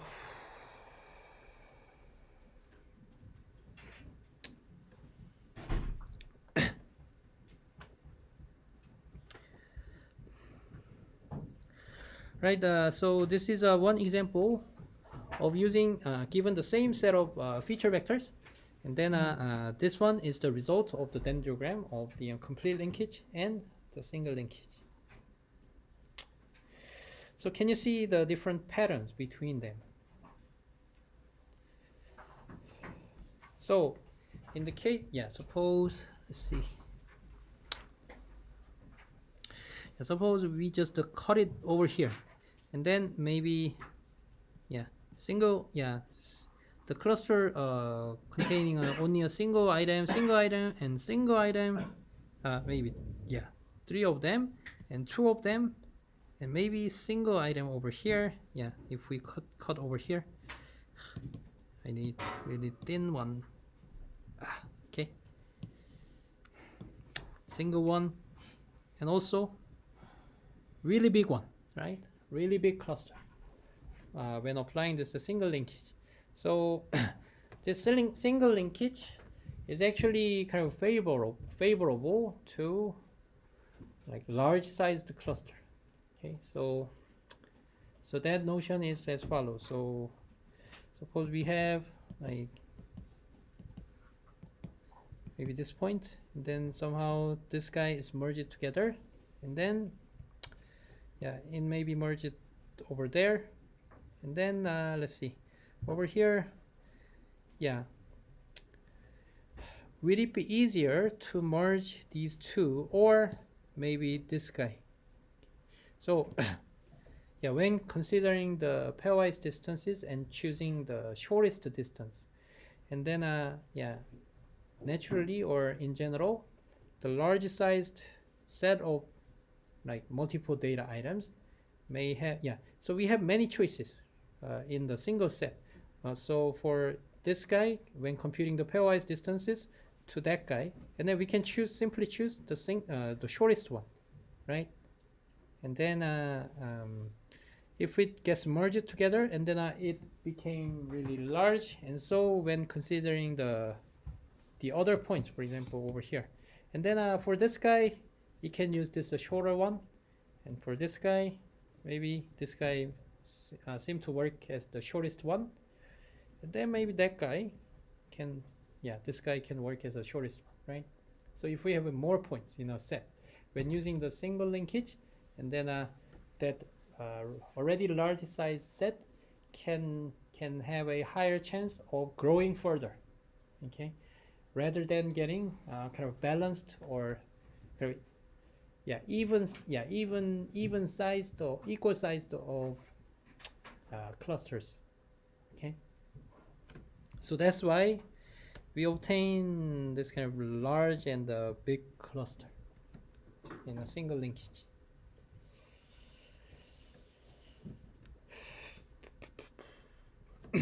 Yep, but in the case of a complete linkage, the opposite happens. So in the case of complete linkage, if your set of a multiple points, I mean, if you have a more points, and then you consider worst case distances or the largest distance, right? And so in that case, if it's relatively large sized, and then it will have a more penalized, and thus the cluster size will be well balanced. Okay, so at this point, suppose if we just cut it over here in the first one and the second one, okay, third one and the fourth one, yeah, something like this. Okay, so that balancedness is is maximum even when compared to the average and the centroid linkage.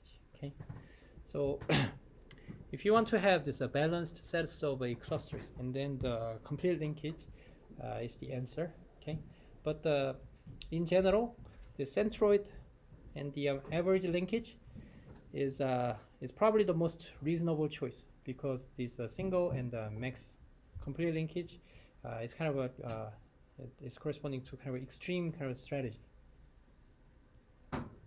Any questions?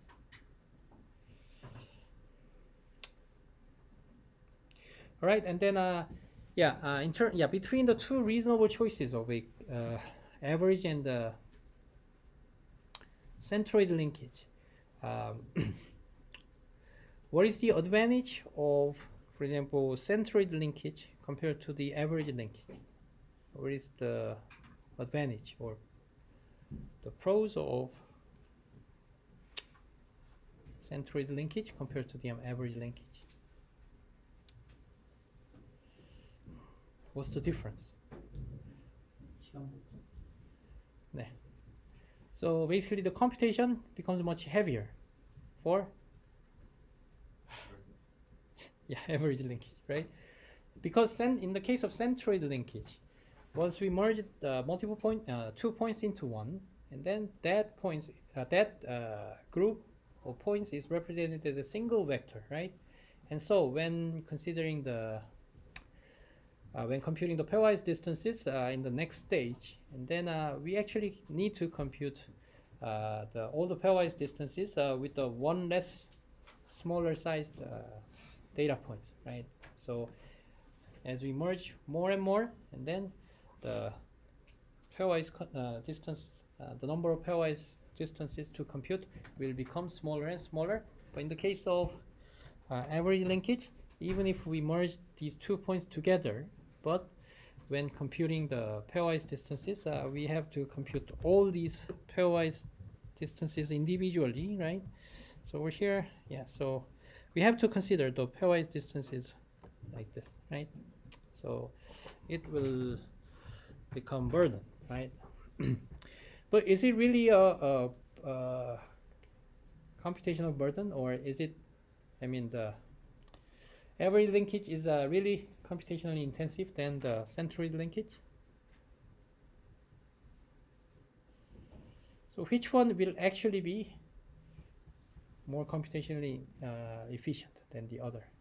I mean, if I answer this again, and then the answer, I mean, if I ask this question again, and then the answer might be the opposite, and probably that's why I ask about this question again. But yeah, so here, in the case of an average linkage, yeah, let's consider the first step. Okay, in the first step, we will anyways compute all the pairwise distances among our data points. If we have 100 points, 100 times 99 divided by 2, that's the number of pairwise distances to compute, right? And then in the next step, after merging 2 of them into one, and then are there any additional pairwise distances to compute? As long as we stored all the pairwise distances that we already computed in the first step, okay? And then there is no additional computations of these pairwise distances. It's a matter of just merging the pairwise distances together, right? So in this case, we would have already computed these 2 pairwise distances. It's a matter of just taking the average between them, right? So in that case, there is no need to compute additional pairwise distances, right? So this one is, I mean, yeah, in the case of a centroid linkage, and then we will have a new centroid vector, and then we will have to compute the new pairwise distances for that additional new point, right? So in that sense, in practice, the centroid linkage is more computationally intensive, and and at the same time, between these two centroid and the average linkage, you can also consider, like, we can consider different situations in terms of our input information. So I think we discussed a lot about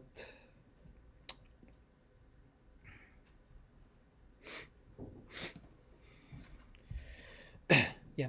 So yeah, we discussed about, like, in general, 2 different types of input information when running the machine learning algorithm. So the first one is a feature by data item, right? So that is one form, and then the other form is a graph, or the pairwise similarity, or the distance information, right? So in this case of a hierarchical clustering, yeah, suppose we use the average linkage to run this hierarchical clustering, and then suppose initially we don't have a feature vector representation, but we only have all the pairwise distance or similarity information. And in that case, is it possible to run the k-means algorithm by using the average linkage? It is possible, right? It is possible, because all the information that we need to perform or construct this dendrogram is just all the pairwise distance values among our data items, right? But what about the centroid linkage? So we need centroid vector representation as a new representation, new additional representation to compute their Euclidean distances, right? So in that case, we need some feature, input feature space and the feature vector representation of our data items. And that's how we compute, that's how we can obtain the centroid vector representation, right?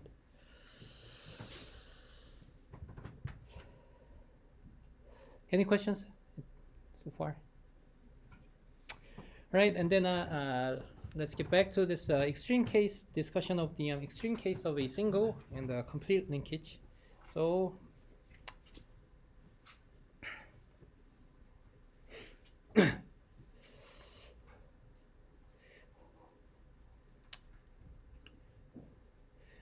let's see. So you guys know the convex function, right? So what is the definition of the convex function? So the convex function is at every point of an input value, the second order derivative is positive.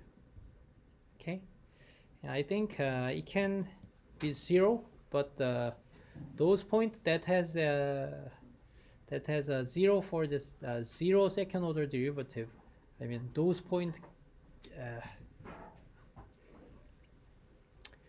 those points should be discrete. I mean let's forget about it, but anyways, the second order derivative is always positive or non-negative. So that is the meaning of the convex function. Of course, I think it needs the continuity assumption on the original function f. So f should be continuous, and then I think the first order derivative of this function is also continuous. But anyways, this convex is basically like this function. 네, 그러니까 이게 한글로는 이게 아래로 볼록이 컨벡스예요. 그냥 아래로 볼록이 컨벡스. 네, 아래로 볼록 하려면 이제 모든 점에서 이제 세컨드 오더 데리버티브가 혹은 이제 미분 값들이 계속 증가하고 있어야 되는. 네. So basically, this shape is called a convex. Does anyone know the definition of a convex set? Convex set.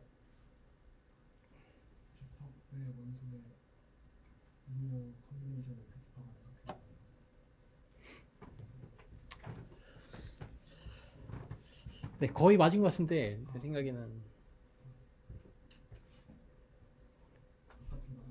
네, 맞죠. 네, convex combination. 그렇죠. 리니어 컴비네이션이 아니라 convex combination 표현이 돼요. 네. So convex set. Suppose we have a three elements, whether it is a vector or a scalar or any other things, and then we choose any of them. For example, A2, and then I believe it should be it should always be represented, be able to be represented as a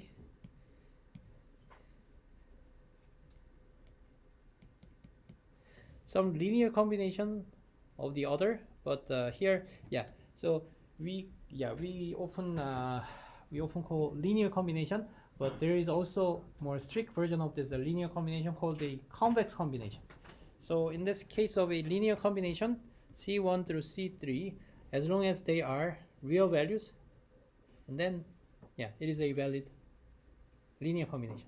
But in the case of convex combination, which is a more strict version of this linear combination, should satisfy this C1 and C3 should be equal to 1, and C1 and C3 should all be non-negative.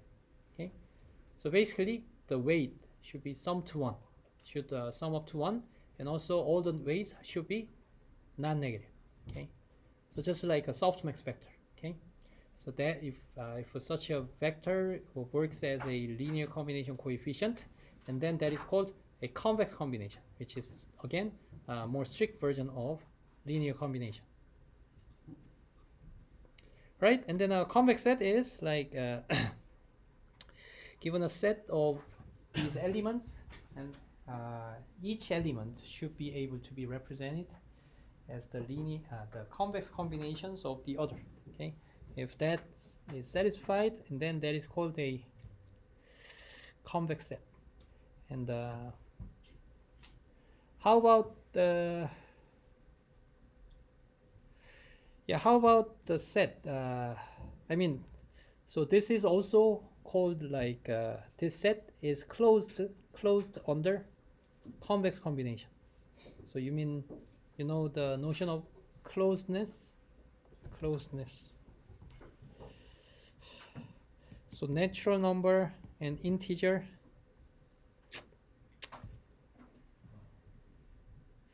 Natural number and integer, which typically is denoted as C. So we consider this operation like, so is natural number closed under the addition? Yes, it is. But it is, yes, right? But what about the subtraction? It is not, right? So basically we choose any of the elements to perform this operation that we are given, and then that operation result, if that result is still inside of the set or belongs to the set, and then that is called a closed under this operation, right? This set is closed under this operation. So this guy can be viewed as like a convex set is closed under the convex combination. Okay, so we choose any of these elements from this convex set, and then perform the convex combination of them, and then check whether this is always belonging to this set. Okay, if that is satisfied, and then it is closed under the convex combination, and that is the main requirement for this convex set. So why the reason why I discuss about this convex set is, so convex set is something like this. So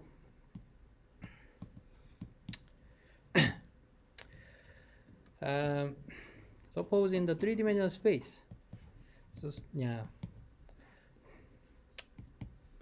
maybe we are given some finite set of, finite number of vectors in a particular high-dimensional space, and then the convex set containing those points can be viewed as, so that is also called a, I don't have a clear definition anymore, but there is also the notion of a convex hull. Convex hull.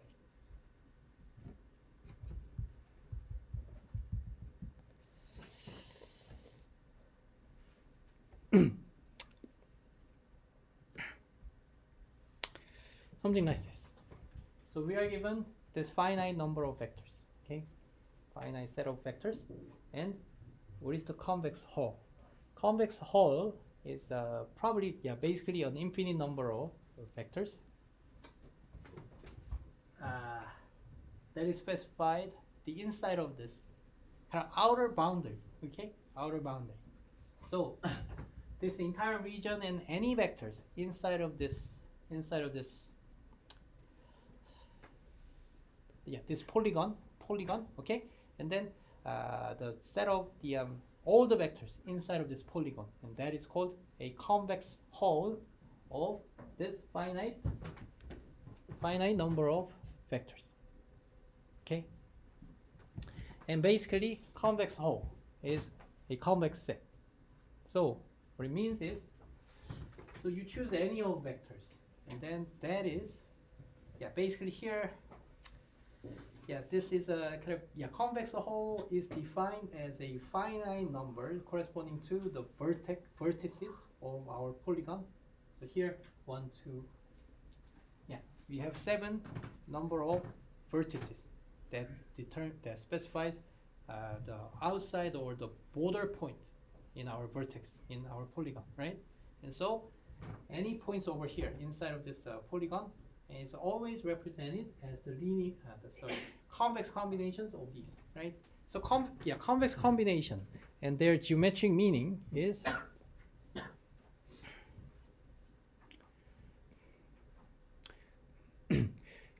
interpolation or interpolated point. And in Korean, 그러니까 이게 그 convex combination은 이제 그 이 하이 디멘전 스페이스에서 보면 이게 그래서 모든 내분점 하여튼 주어진 그 파이나이트 그러니까 유한한 수의 포인트가 있을 때 그 포인트들로 만들 수 있는 무수히 많은 내분점 그 내분점을 다 모아놓은 것이 컨벡스 헐이자 그리고 그 컨벡스 헐에 이제 속한 이 모든 데이터 아이템들이 실제로 제가 이제 컨벡셋이 되는 거예요. 네. 왜 그러냐? So why is this convex set, which is closed under the convex combinations? Okay, so when checking whether this is closed under the convex combination, among this set, given this set, we will choose any of these vectors out of this set, right? And then we perform the convex combination. And again, the convex combination is interpolation or 내분점이라는 거예요. So we choose any of these points and then we perform this interpolation among these points and then that point will still be inside of these given point, right? So that point will still belong to this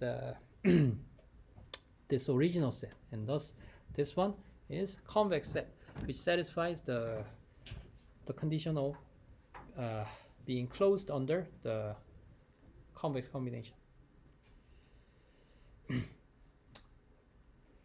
Any questions?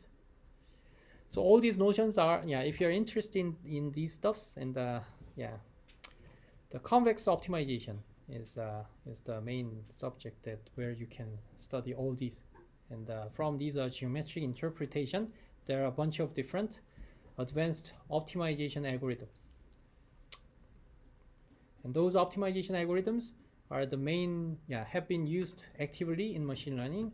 For example, in SVMs, there are many different algorithms that was borrowed or that came from all the various literature or the knowledge in the convex optimization. Basically, SVM is a convex optimization problem. And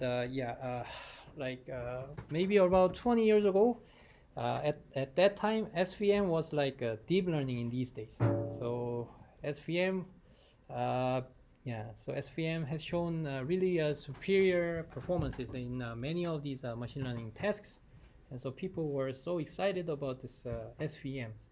But this SVM is just nothing but the the convex optimization problem from the perspective of this optimization theory. Okay, and so that's where these mathematicians and also these experts in the optimization and also the optimization theory, and that subject is the main stuff studied in the industrial engineering in terms of these disciplines or areas. So those guys in the industrial engineering have moved to the area of machine learning disciplines, and they really easily wrote the machine learning papers like NIPS and ICMLs and even more theoretically oriented conferences. By the way, have you heard about the conference called the COLT? COLT.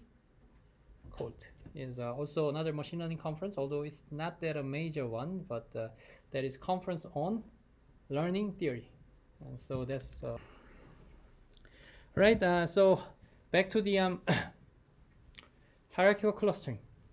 So why do we on Earth study about this convex Hall stuff? So the reason is because this complete linkage, okay, the complete linkage tend to form some kind of convex shape of the clusters. Okay, so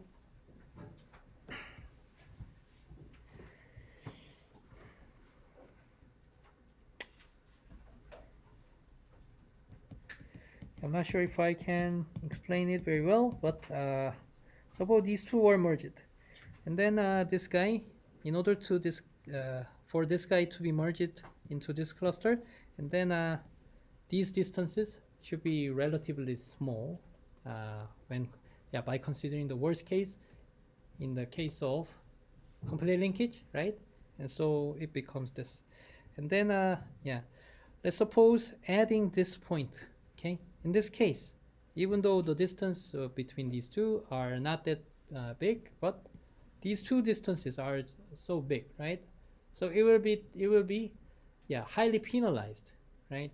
So in this case, which one will be easier to merge?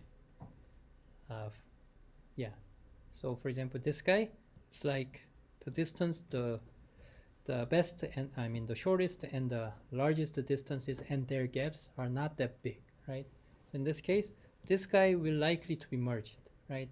And so already, although this is a convex whole, it's a convex set, but what my point is to try to make is like the shape of the clusters are a little bit of a kind of like a kind of bowl shape, which is really similar to kind of like balanced convex shape. Convex hole, right?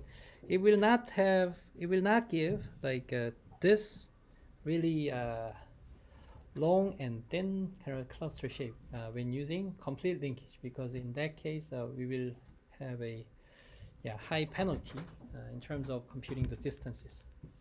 Does it make sense?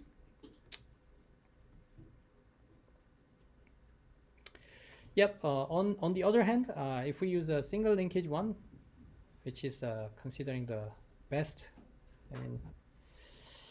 the shortest possible links. Okay. In this case, suppose really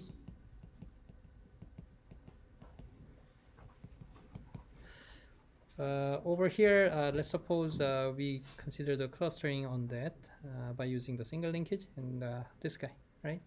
And then if our data has this kind of shape of like one-dimensional patterns, and then this guy will be easily merged because those linkage is quite short, quite small, right?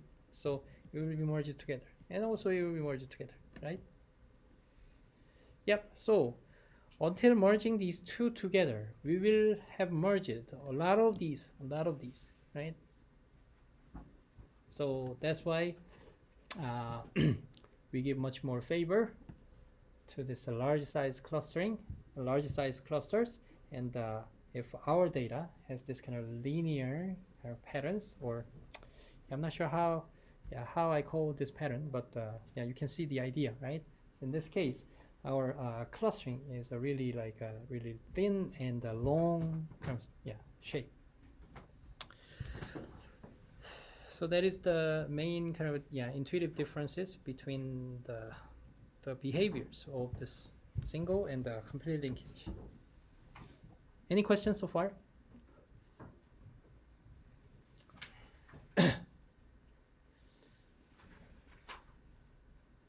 So are there any uses? Are there any reasonable situations where it makes sense to use this extreme kind of strategy of single or complete linkage in practice? Okay, so what will be our practical kind of situations that will justify these extreme choices of strategies? So in that case, I don't have a clear kind of explanation about it, but each of these four strategies will have their own use. So in the case of maybe forming those the clusters in a social network, okay, social network. So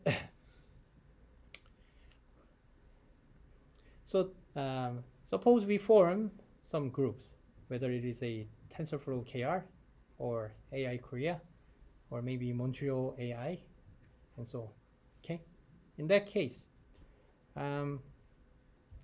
suppose your close friend has already joined TensorFlow KR, and then I can easily join this cluster, right? So in that case, by the fact that this guy is my close friend, and the fact that this guy has already joined this group, and then I will also be likely to join that group, right? And that means, yeah,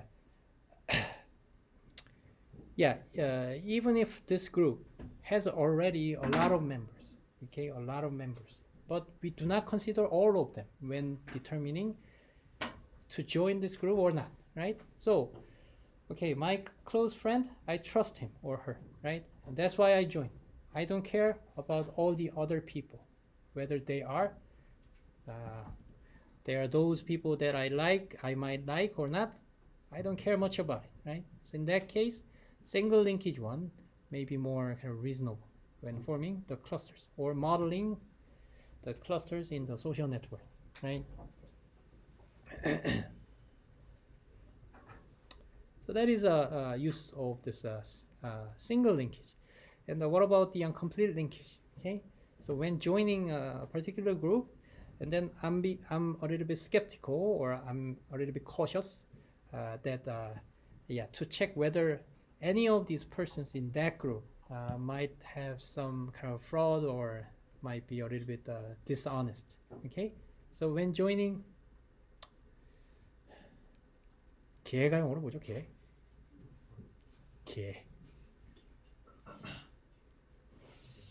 이 영어를 맨날 이게 이쪽 공대 쪽으로만 하다 보니까 다른 쪽으로는 대화를 못해요. 누가 개 해들래 그러면 그게 뭐야 할 텐데 영어로. 개 하여튼 알죠? 개? 네? 돈 모아서 이렇게 주는 거. So when joining this 개, okay, so we will care about whether any one of them is a fraudulent or dishonest. Okay, that will be the main factor to determine whether to join or not, right? So in that case, we can consider this a complete linkage. Okay, so even if they are kind of extreme choices, but they have their own use and applications. Okay.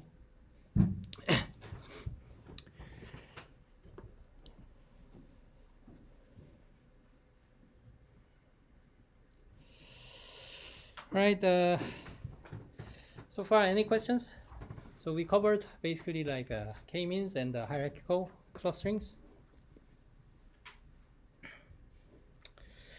Right, and then let's also consider some practical issues, some non-trivial issues when performing the clustering.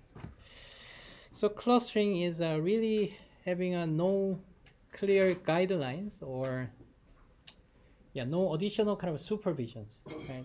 So sometimes applying the clustering is really inherently or fundamentally tricky and have no clear answers.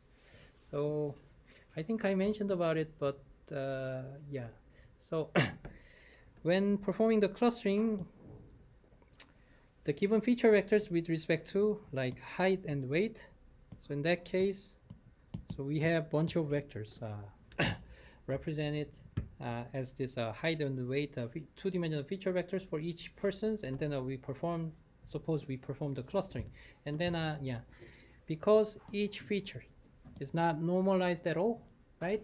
And even even we can consider some categorical variables in combination with this numerical values. So suppose we consider the blood type A and B and AB and O, and let's represent it as a four-dimensional one-up vector. So the scales or the ranges of typical values of each dimension is so different, right? So height is ranging, height has some range and the weight has some range, and those one-up vector has only 0 or 1, and so I think I discussed it in an early kind of classes that we had, right? And so we will have some tendencies to normalize them, right? So in the case of normalizing it, there are many different, two different normalization techniques. Normalizing it row-wise or the column-wise. So for example, normalizing row-wise given the height and weight and maybe age, for example, and David, John, and and maybe Sandy, and so on. Okay, and then we can normalize each row or each dimension, right? so that we have a zero mean or unit variance, for example, right? And then that's one normalization that we can apply. So in that case, if we perform the, for example, k-means clustering on these normalized feature vector representation, and then our clustering will consider each dimension equally, right? But as I mentioned, I think last time, maybe some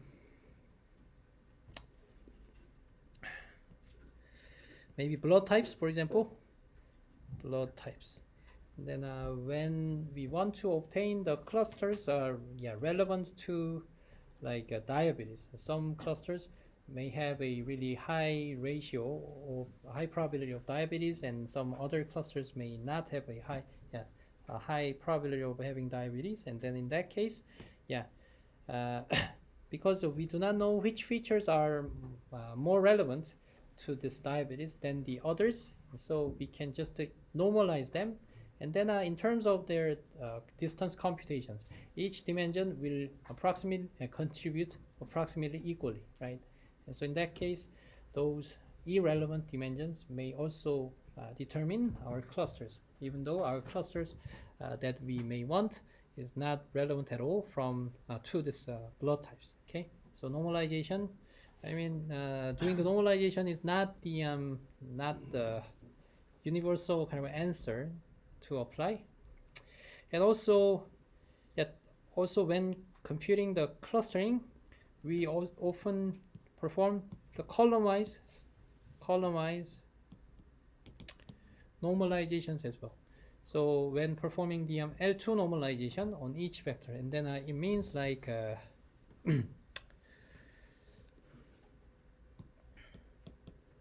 right? Suppose we have like these different feature vectors, okay? And then what's the effect of it, of the normalizing it? And then, suppose the length of it is 3, and then we place it, or we move it to here to have a unit length, and this guy will also have a unit length, and this guy will also have a unit length, and so on, right? So applying the L2 normalization on each data item's vector representation, and then it has the effect of putting all of these data items on the surface of our hypersphere. Okay, so hypersphere is the high dimensional version of the circle and sphere, right? So we put all the data items on the surface of this hypersphere, and then if we perform the k-means on them, and then we will apply the Euclidean distances on to form our clusters. Okay.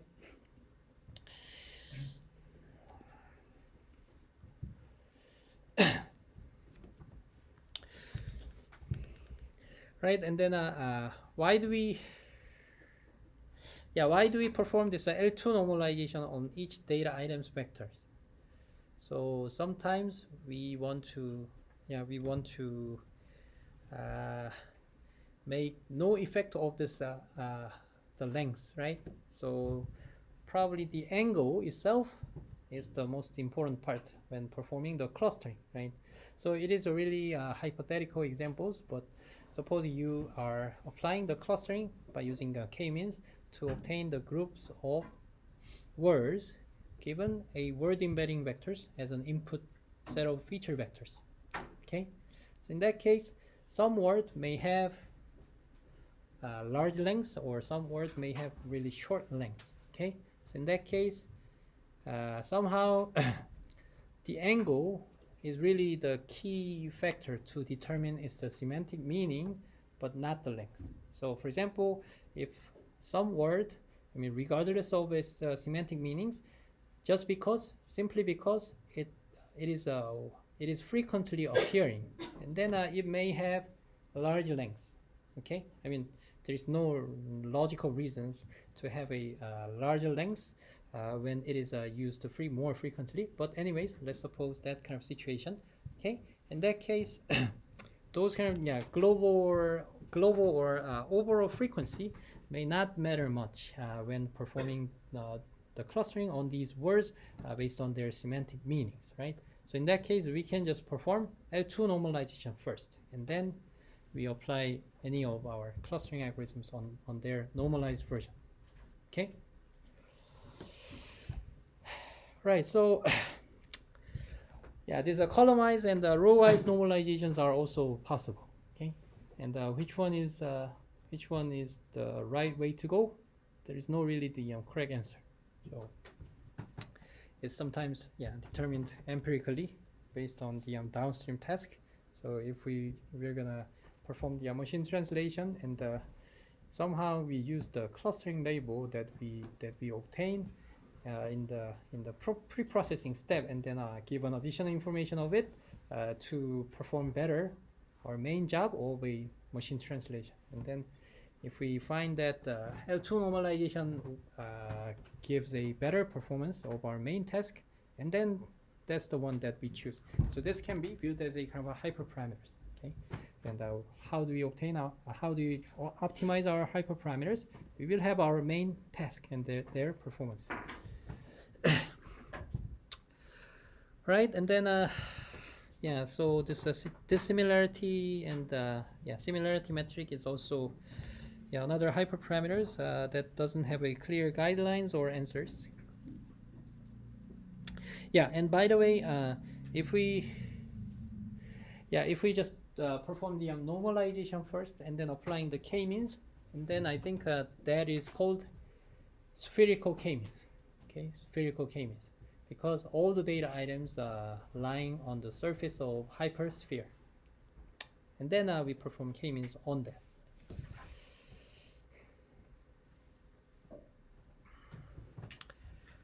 Okay, then we have two different types of a clustering, in the hard and the soft clustering. So hard clustering, as you may know, is corresponding to the clustering algorithm that that puts particular data item completely into one of the clusters. Okay, and then in the case of soft clustering, it's like a softmax vector, right? So it belongs to first cluster with the 70%, and then the second cluster with the 24%, and the third cluster with the 10%. Okay, so that is called the soft clustering.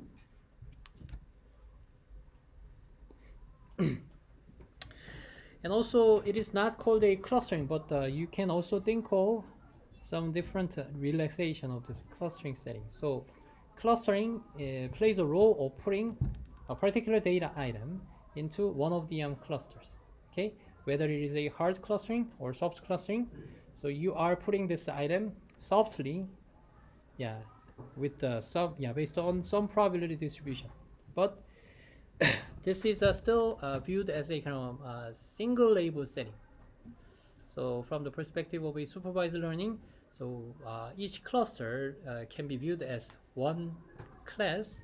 Okay, and then in the case of a hard clustering, it is like classifying one data item strictly into one cluster or class, right?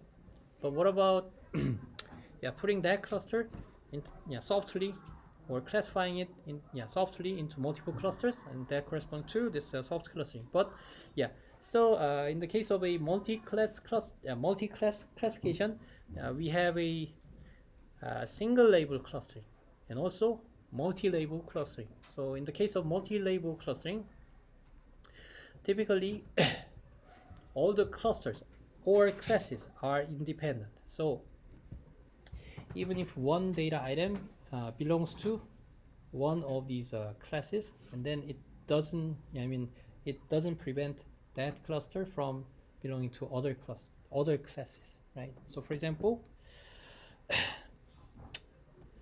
like male and the female and 10s, 20s, and 30s, and so on. So one data item or one person may belong to male and also 30s, right? In this case, you can view it as a kind of multi-hot stuff, multi-hot vectors and things like that. But here, considering all these labels or classes, so possibly one data item can belong to multiple of these clusters or classes, right? So this multi-label kind of clustering, I'm not sure if whether even this kind of term even exists, but yeah, you can kind of consider that. Yeah, consider whether your data whether it makes sense to put one data item to one of the clusters, or is it possible to put that item into multiple of these clusters. So in that case, so it's no longer called a clustering, but it has some interesting connections theoretically. Like, yeah. So as I mentioned in this matrix factorization, matrix factorization, the reason why we consider it as a clustering problem is because at least this 1 0 0 and maybe softmax vectors, sum to one kind of vector. I mean, we view it as a clustering problem because one data item can belong to one of these three clusters. I mean, whether it is a hard clustering and a soft clustering. But yeah, if we relax this problem, okay, if we relax this problem, and then yeah, even for this discrete setting, so the clustering label can be like a 1 1 1 or 0 0 0 even, or 1 1 0. So from this perspective of a matrix factorization, it doesn't have much differences, right?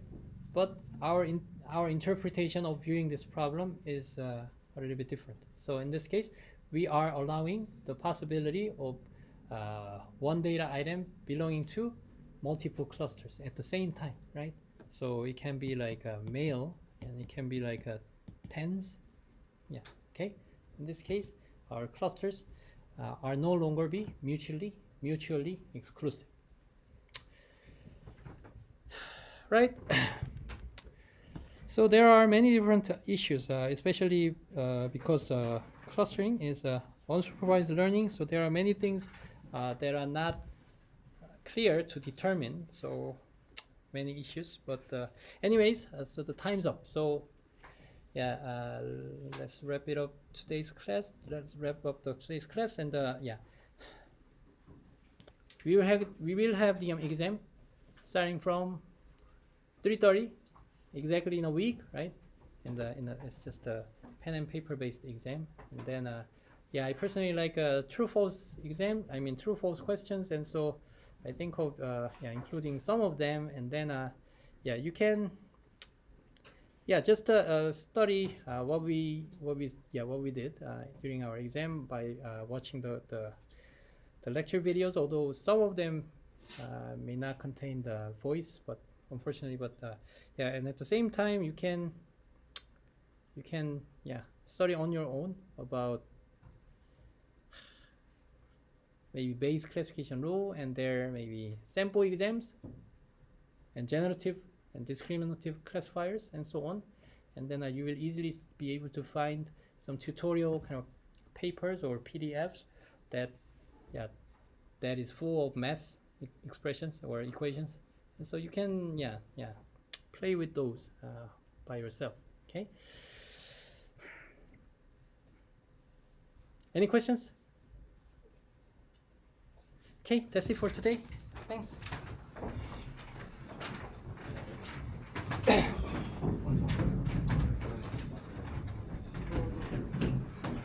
혹시 이거 마지막에 설명하신 거 네. 이거 네. 이쪽이 네. 문화백 부분이 11100 이거 한 번만 더 설명해 주세요. 네. 그러니까 이제 우리가 이제 딥러닝에서도 이제 마지막 레이어의 아웃풋이 하여튼 뭐 이게 클래스가 일단 3개가 있다라고 할 때 네. 그 3개를 이제 소프트맥스로 뽑는다는 거는 이게 뮤추얼리 익스클루시브, 그러니까 이제 이게 이제 한 데이터 아이템은 이 중에 하나로만 이제 된다는 뜻이고요. 네. 그리고 이쪽에 70%가 된다면 나머지는 30%밖에 못 가진다는 뜻이거든요. 소프트 멤버십의 저기 관점에서도. 네. 근데 이제 우리가 멀티 레이블 세팅, 그러니까 멀티 클래스, 싱글 레이블이 아니라 멀티 레이블 세팅이 되면은 이거는 이제 여기에 80%가 돼도 얘에 이제 여전히 뭐 90%, 70% 그러니까 남은 20%만으로 가지는 게 아니라 썸투원이 아니라 그러니까 그런 것들을 이제 실제로는 여기에 이제 그 다 그걸 걸죠. 그 시그모이드를 걸어서 다 독립적으로 빼죠. 네. 그리고 이제 그런 식의 어프로치들이 이제 뭐 예를 들면 워드 인베딩에서 우리가 그 네거티브 샘플링 같은 거 할 때도 네. 원래는 이 워드에 대한 어떤 아웃풋 워드가 이제 하나로 나와야 돼서 이거는 소프트맥스 클래시파이어 혹은 멀티 클래스 싱글 레이블에 해당하는 클래시피케이션 세팅이어야 하는데 그거 우리가 이제 멀티 레이블로 이제 바꿔서 이렇게 적당히 어프락시메이트를 하듯이 이제 우리가 클러스터링 할 때도 역시 마찬가지로 이 세 개 중에 어떤 네 여러 개에 속하는 것이 가능할 수 있는 상황이 있을 수 있다는 거예요. 그러니까 아까 얘기했던 것처럼 뭐 이 두 개 디멘전 이게 금발이냐 뭐 흑발이냐 이건 남자냐 여자냐 뭐 이렇게 되면 어쨌건 이 네 개 중에는 어떤 한 사람은 두 개의 클래스에 속할 수 있는 거잖아요. 네. 근데 이거를 실제로 뮤추얼리 익스클루시브하게 하려면 이 모든 요소들 그러니까 남자고 금발이고 남자고 흑발이고 그러니까 여자고 흑발, 여자가 금발 이 네 개의 모든 가능한 케이스들이 우리의 각각의 클래스들에 다 할당이 되어야 된다는 거예요. 그게 이제 뮤추얼리 익스클루시브하고 어떤 데이터 아이템은 딱 하나에만 딱 속할 것이다 라는 게 되죠. 더도 덜도 말고 딱 하나. 그러니까 그런 세팅이 있을 수 있는가 하면 우리의 클러스터 혹은 이 각각의 이제 요것들이 의미하는 게 이런 식의 이제 멀티 레이블 세팅을 가지는 경우라면 그러면은 이제 우리의 이 썸투원이라든가 이게 소프트든 하드 클러스터링이든 이 썸투원 컨스트레인트를 애초에 이제 그 릴렉스를 할 필요도 있을 수 있다는 거죠. 근데 그거는 더 이상 이제 클러스터링이라고 부르기는 좀 어려워지긴 해요. 네. 네. 감사합니다. 네.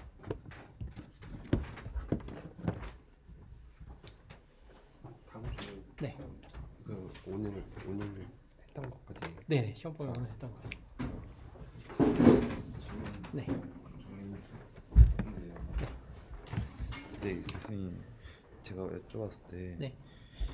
약간 이 포스테리어 쪽으로 보는 거는 포스테리어를 이제 이렇게 디컴포즈 이렇게 할 수 있잖아요. 네.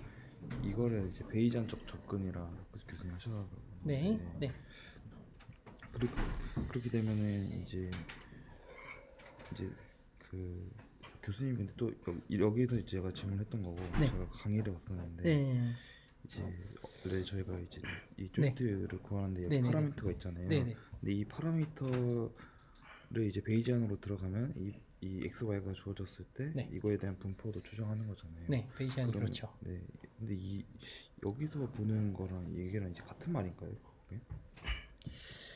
네, 그러니까 요런 식의 이제 이건 사실 직접적으로 이건 비례로 바뀌어야지 맞고 여기 이제 네. 이게 있군요. 네. 근데 이렇게 쓸 수 있다는 거는 이제 세타가 앞으로 나올 수 있다는 뜻이잖아요. 그러면 네. 세타가 앞으로 나온다는 거는 세타에 대한 이제 probability distribution을 우리가 생각할 수 있다는 것이고 그 말은 곧 세타가 이제 그러니까 세타가 constant 혹은 fixed된 값이 아니라 네. 랜덤 베리어블 그러니까 네. 어떤 확률 분포를 가질 수 있는 여러 개의 값이 가능한 어떤 이제 특정한 분포를 가진 이제 랜덤 베리어블이라는 뜻이 되죠. 이게 이제 베이지안 어프로치고 이제 그 이쪽에서 쓰는 이제 세미콜론으로 쓰는 세타는 저거는 이제 저거는 이제 그 프리퀀티스트 어프로치 그러니까 이제 베이지안 어프로치가 아닌 측면이고 저거는 그러니까 세타는 우리가 모르긴 해요. 네. 그러니까 여기서도 모르고 여기서도 모르긴 해요. 네. 모르는 건 매한가지지만 최소한 여기서의 우리 가정은 모르긴 해도 쟤는 상수다라는 어떤 정해진 특정한 하나의 값이지 이게 무슨 분포가 있고 그렇지는 않은 거라는 가정을 깔고 들어가는 게 뭐 네. 그러니까 제가 말하는 거는 여기서 x, y의 조인트 트리 디스트리뷰션을 표현할 네. 때 이 파라미터를 분포로 계산해서 네. 보자는 게 베이지안.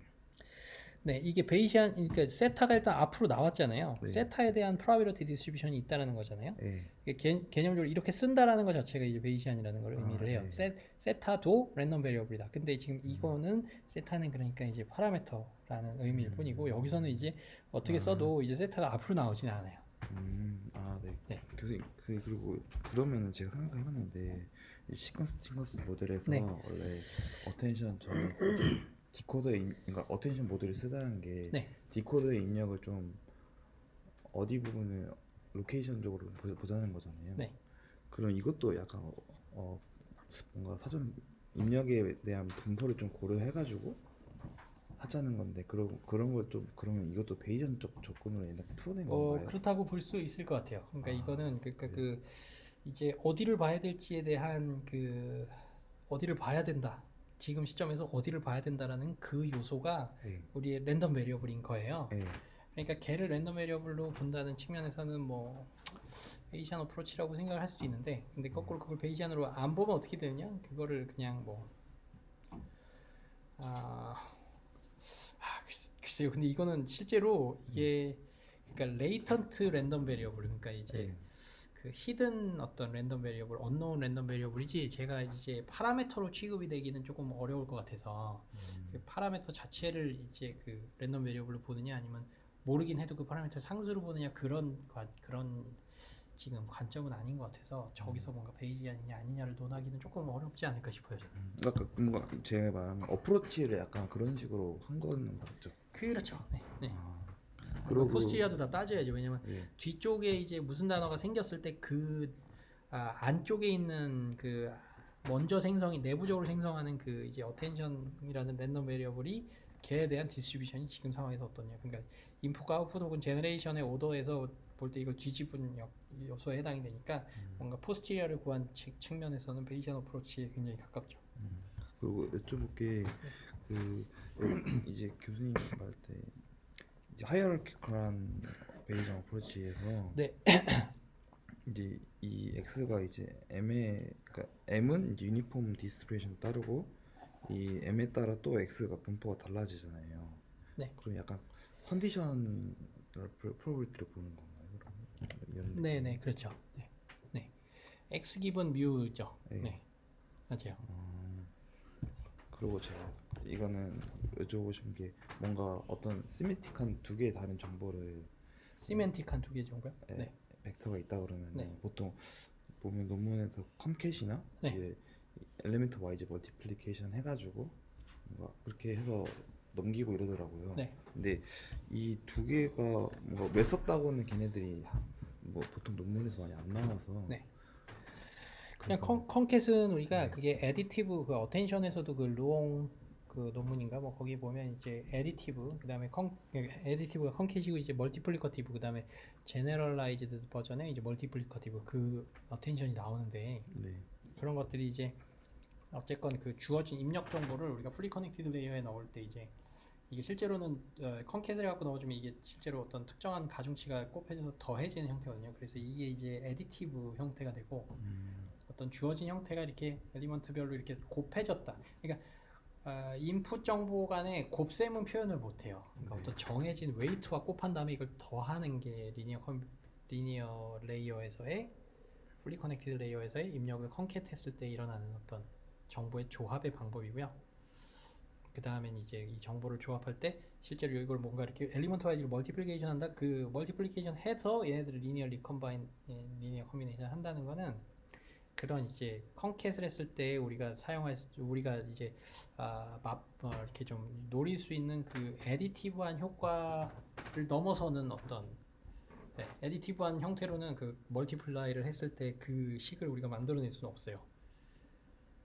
그러니까 컨캣은 뭔가 에디티브한 정보를 좀 네. 얻을 수 있는 반면에 네, 맞아요. 이제 엘리멘트 와이즈 하면은 네, 그 내부적인 멀티플리케이션을 하이어 오더 스태티스틱 그러니까 입력 간에 네. 곱한 어떤 그 정보에 기반해서 뭔가 할 수가 있는 지금 형태가 돼요. 뭔가 벡터 간의 내부적 정보를 좀 고려한다 그런 네. 그런가요? 네. 네. 감사합니다.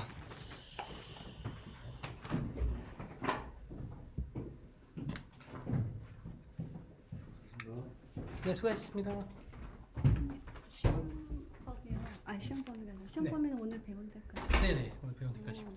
그 교재래 그 수업 매테리얼에서 나오나요, 전부 다? 네. 그리고 이제 수업한 내용에서 그러니까 뭐 그 비디오 촬영, 그러니까 따로 이렇게 노트패드에다가 작성하셨던 뭐 그런 그것도 당연히 들어갑니다. 것도 들어가고요. 그 아까 전에 네. 그러면 뭐 개념 위주인지 아니면 계산 위주인지. 아마도 둘 중에 뭐가 더 위주냐고 하면 개념 위주일 것 같아요. 맞아요. 그러면 뭐 계산은 뭐 계산기가 없어도 계산기는 없어도 될 거예요. 계산을 뭐 좀 실수했거나 뭐 계산이 설사 필요하다 하더라도 계산을 뭐 실수를 했거나 뭐 그랬을 때 뭐 점수를 제가 뭐 이렇게 많이 깎거나 사실 그러지는 않은 유도하는 거라서. 거 예, 유도하는 거는 좀 뭐 나올 수도 있고요.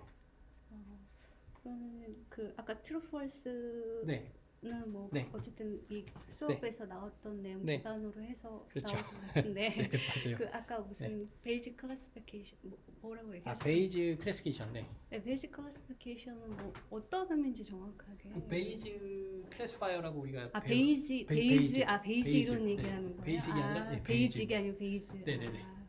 베이지 이론에서 저희 그 네, 조금- 베이지 클래시파이어에서 네. 그 포스티리어를 이렇게 네네. 네, 아르그맥스 그 포스티리어로 그 클래시피케이션 하는 그 이제 룰이랑 뭐 이런 거 배웠잖아요. LDA랑 이제 네네. 뭐 로지스틱 리그레션이랑 뭐 네. 그런 것들에서 네.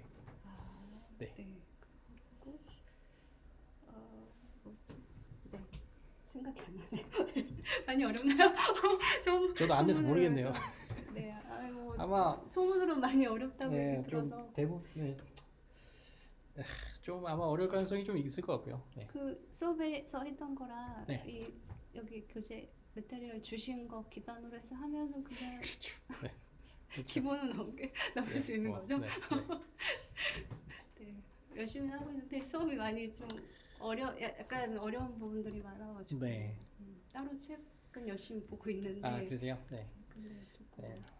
일단 뭐 제가 또 교재를 딱 그렇게 좀 잘 오르가나이즈 된 형태로 따르는 것도 아니고 그래서 좀 공부하시기 조금 아마 어려우실 수도 있을 것 같긴 한데 이게 제가 뭐 그냥 이야기하는 거를 잘 흡수를 했으면 그게 가장 시험 처음에 그 첫 시간 강의 시간에 참고해야 될 교재들에 대해서 아, 얘기해 네네네. 주셨잖아요. 네, 맞아요. 그래서 네. 그리고 강의 그거 보시면 되게 도움이 많이 될 거예요. 그러니까 뭐 꼭 이게 시험 제 과목에서 시험을 뭐 이렇게 뭐 잘 보고 이러는 게 뭐 목적일 수도 있긴 하겠지만 이게 뭐 하여튼 요 지금 저희가 하여튼 배우고 있는 것들을 어떤 형태로든 또 좀 스스로 복습도 좀 해보고 사실 스스로 좀- 공부하려고 신청을 했던 거라서 네네네. 어렵진 그래서- 않고 네, 공부- 네. 그래서 뭐 네. 네. 그러니까 그런 교재들에서 네. 보고 네. 뭐 이해하고 많이 어려운 교재들도 있어서 네, 그냥 좀 많이 어려울 수도 있을 거예요. 네, 찾아보는데 네, 맞아요. 저도 잘 몰라요. 뭐 네, 그래서 많이 제가 써놓긴 어렵더라고요. 했는 교재들이지만, 네, 일단 네 알겠습니다. 네. 감사합니다. 네.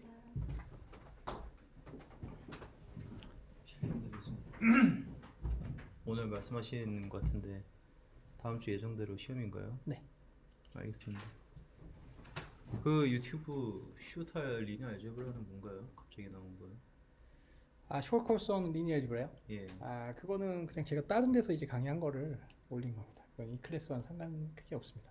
아니요, 이 그래서 상관없는 거는 다 그냥 갑자기 궁금해서요. 리니어 알제브라 원래 계속 나오고 주기적으로 나오고 있었는데 갑자기 쇼트 코스가 나왔길래 아, 네, 그게 이제 이 클래스에 네. 관련돼서 여쭤본 게 아니라 아, 네, 그거를 제가 이제 뭐 외부에서 강의를 한 거를 제가 그쪽 하여튼 뭐 요청이 있어갖고 올려 단기로 하셔야 돼가지고 하루 동안 한 강의를 그냥 그렇게 할 기회가 있어서 그걸 올린 거였거든요.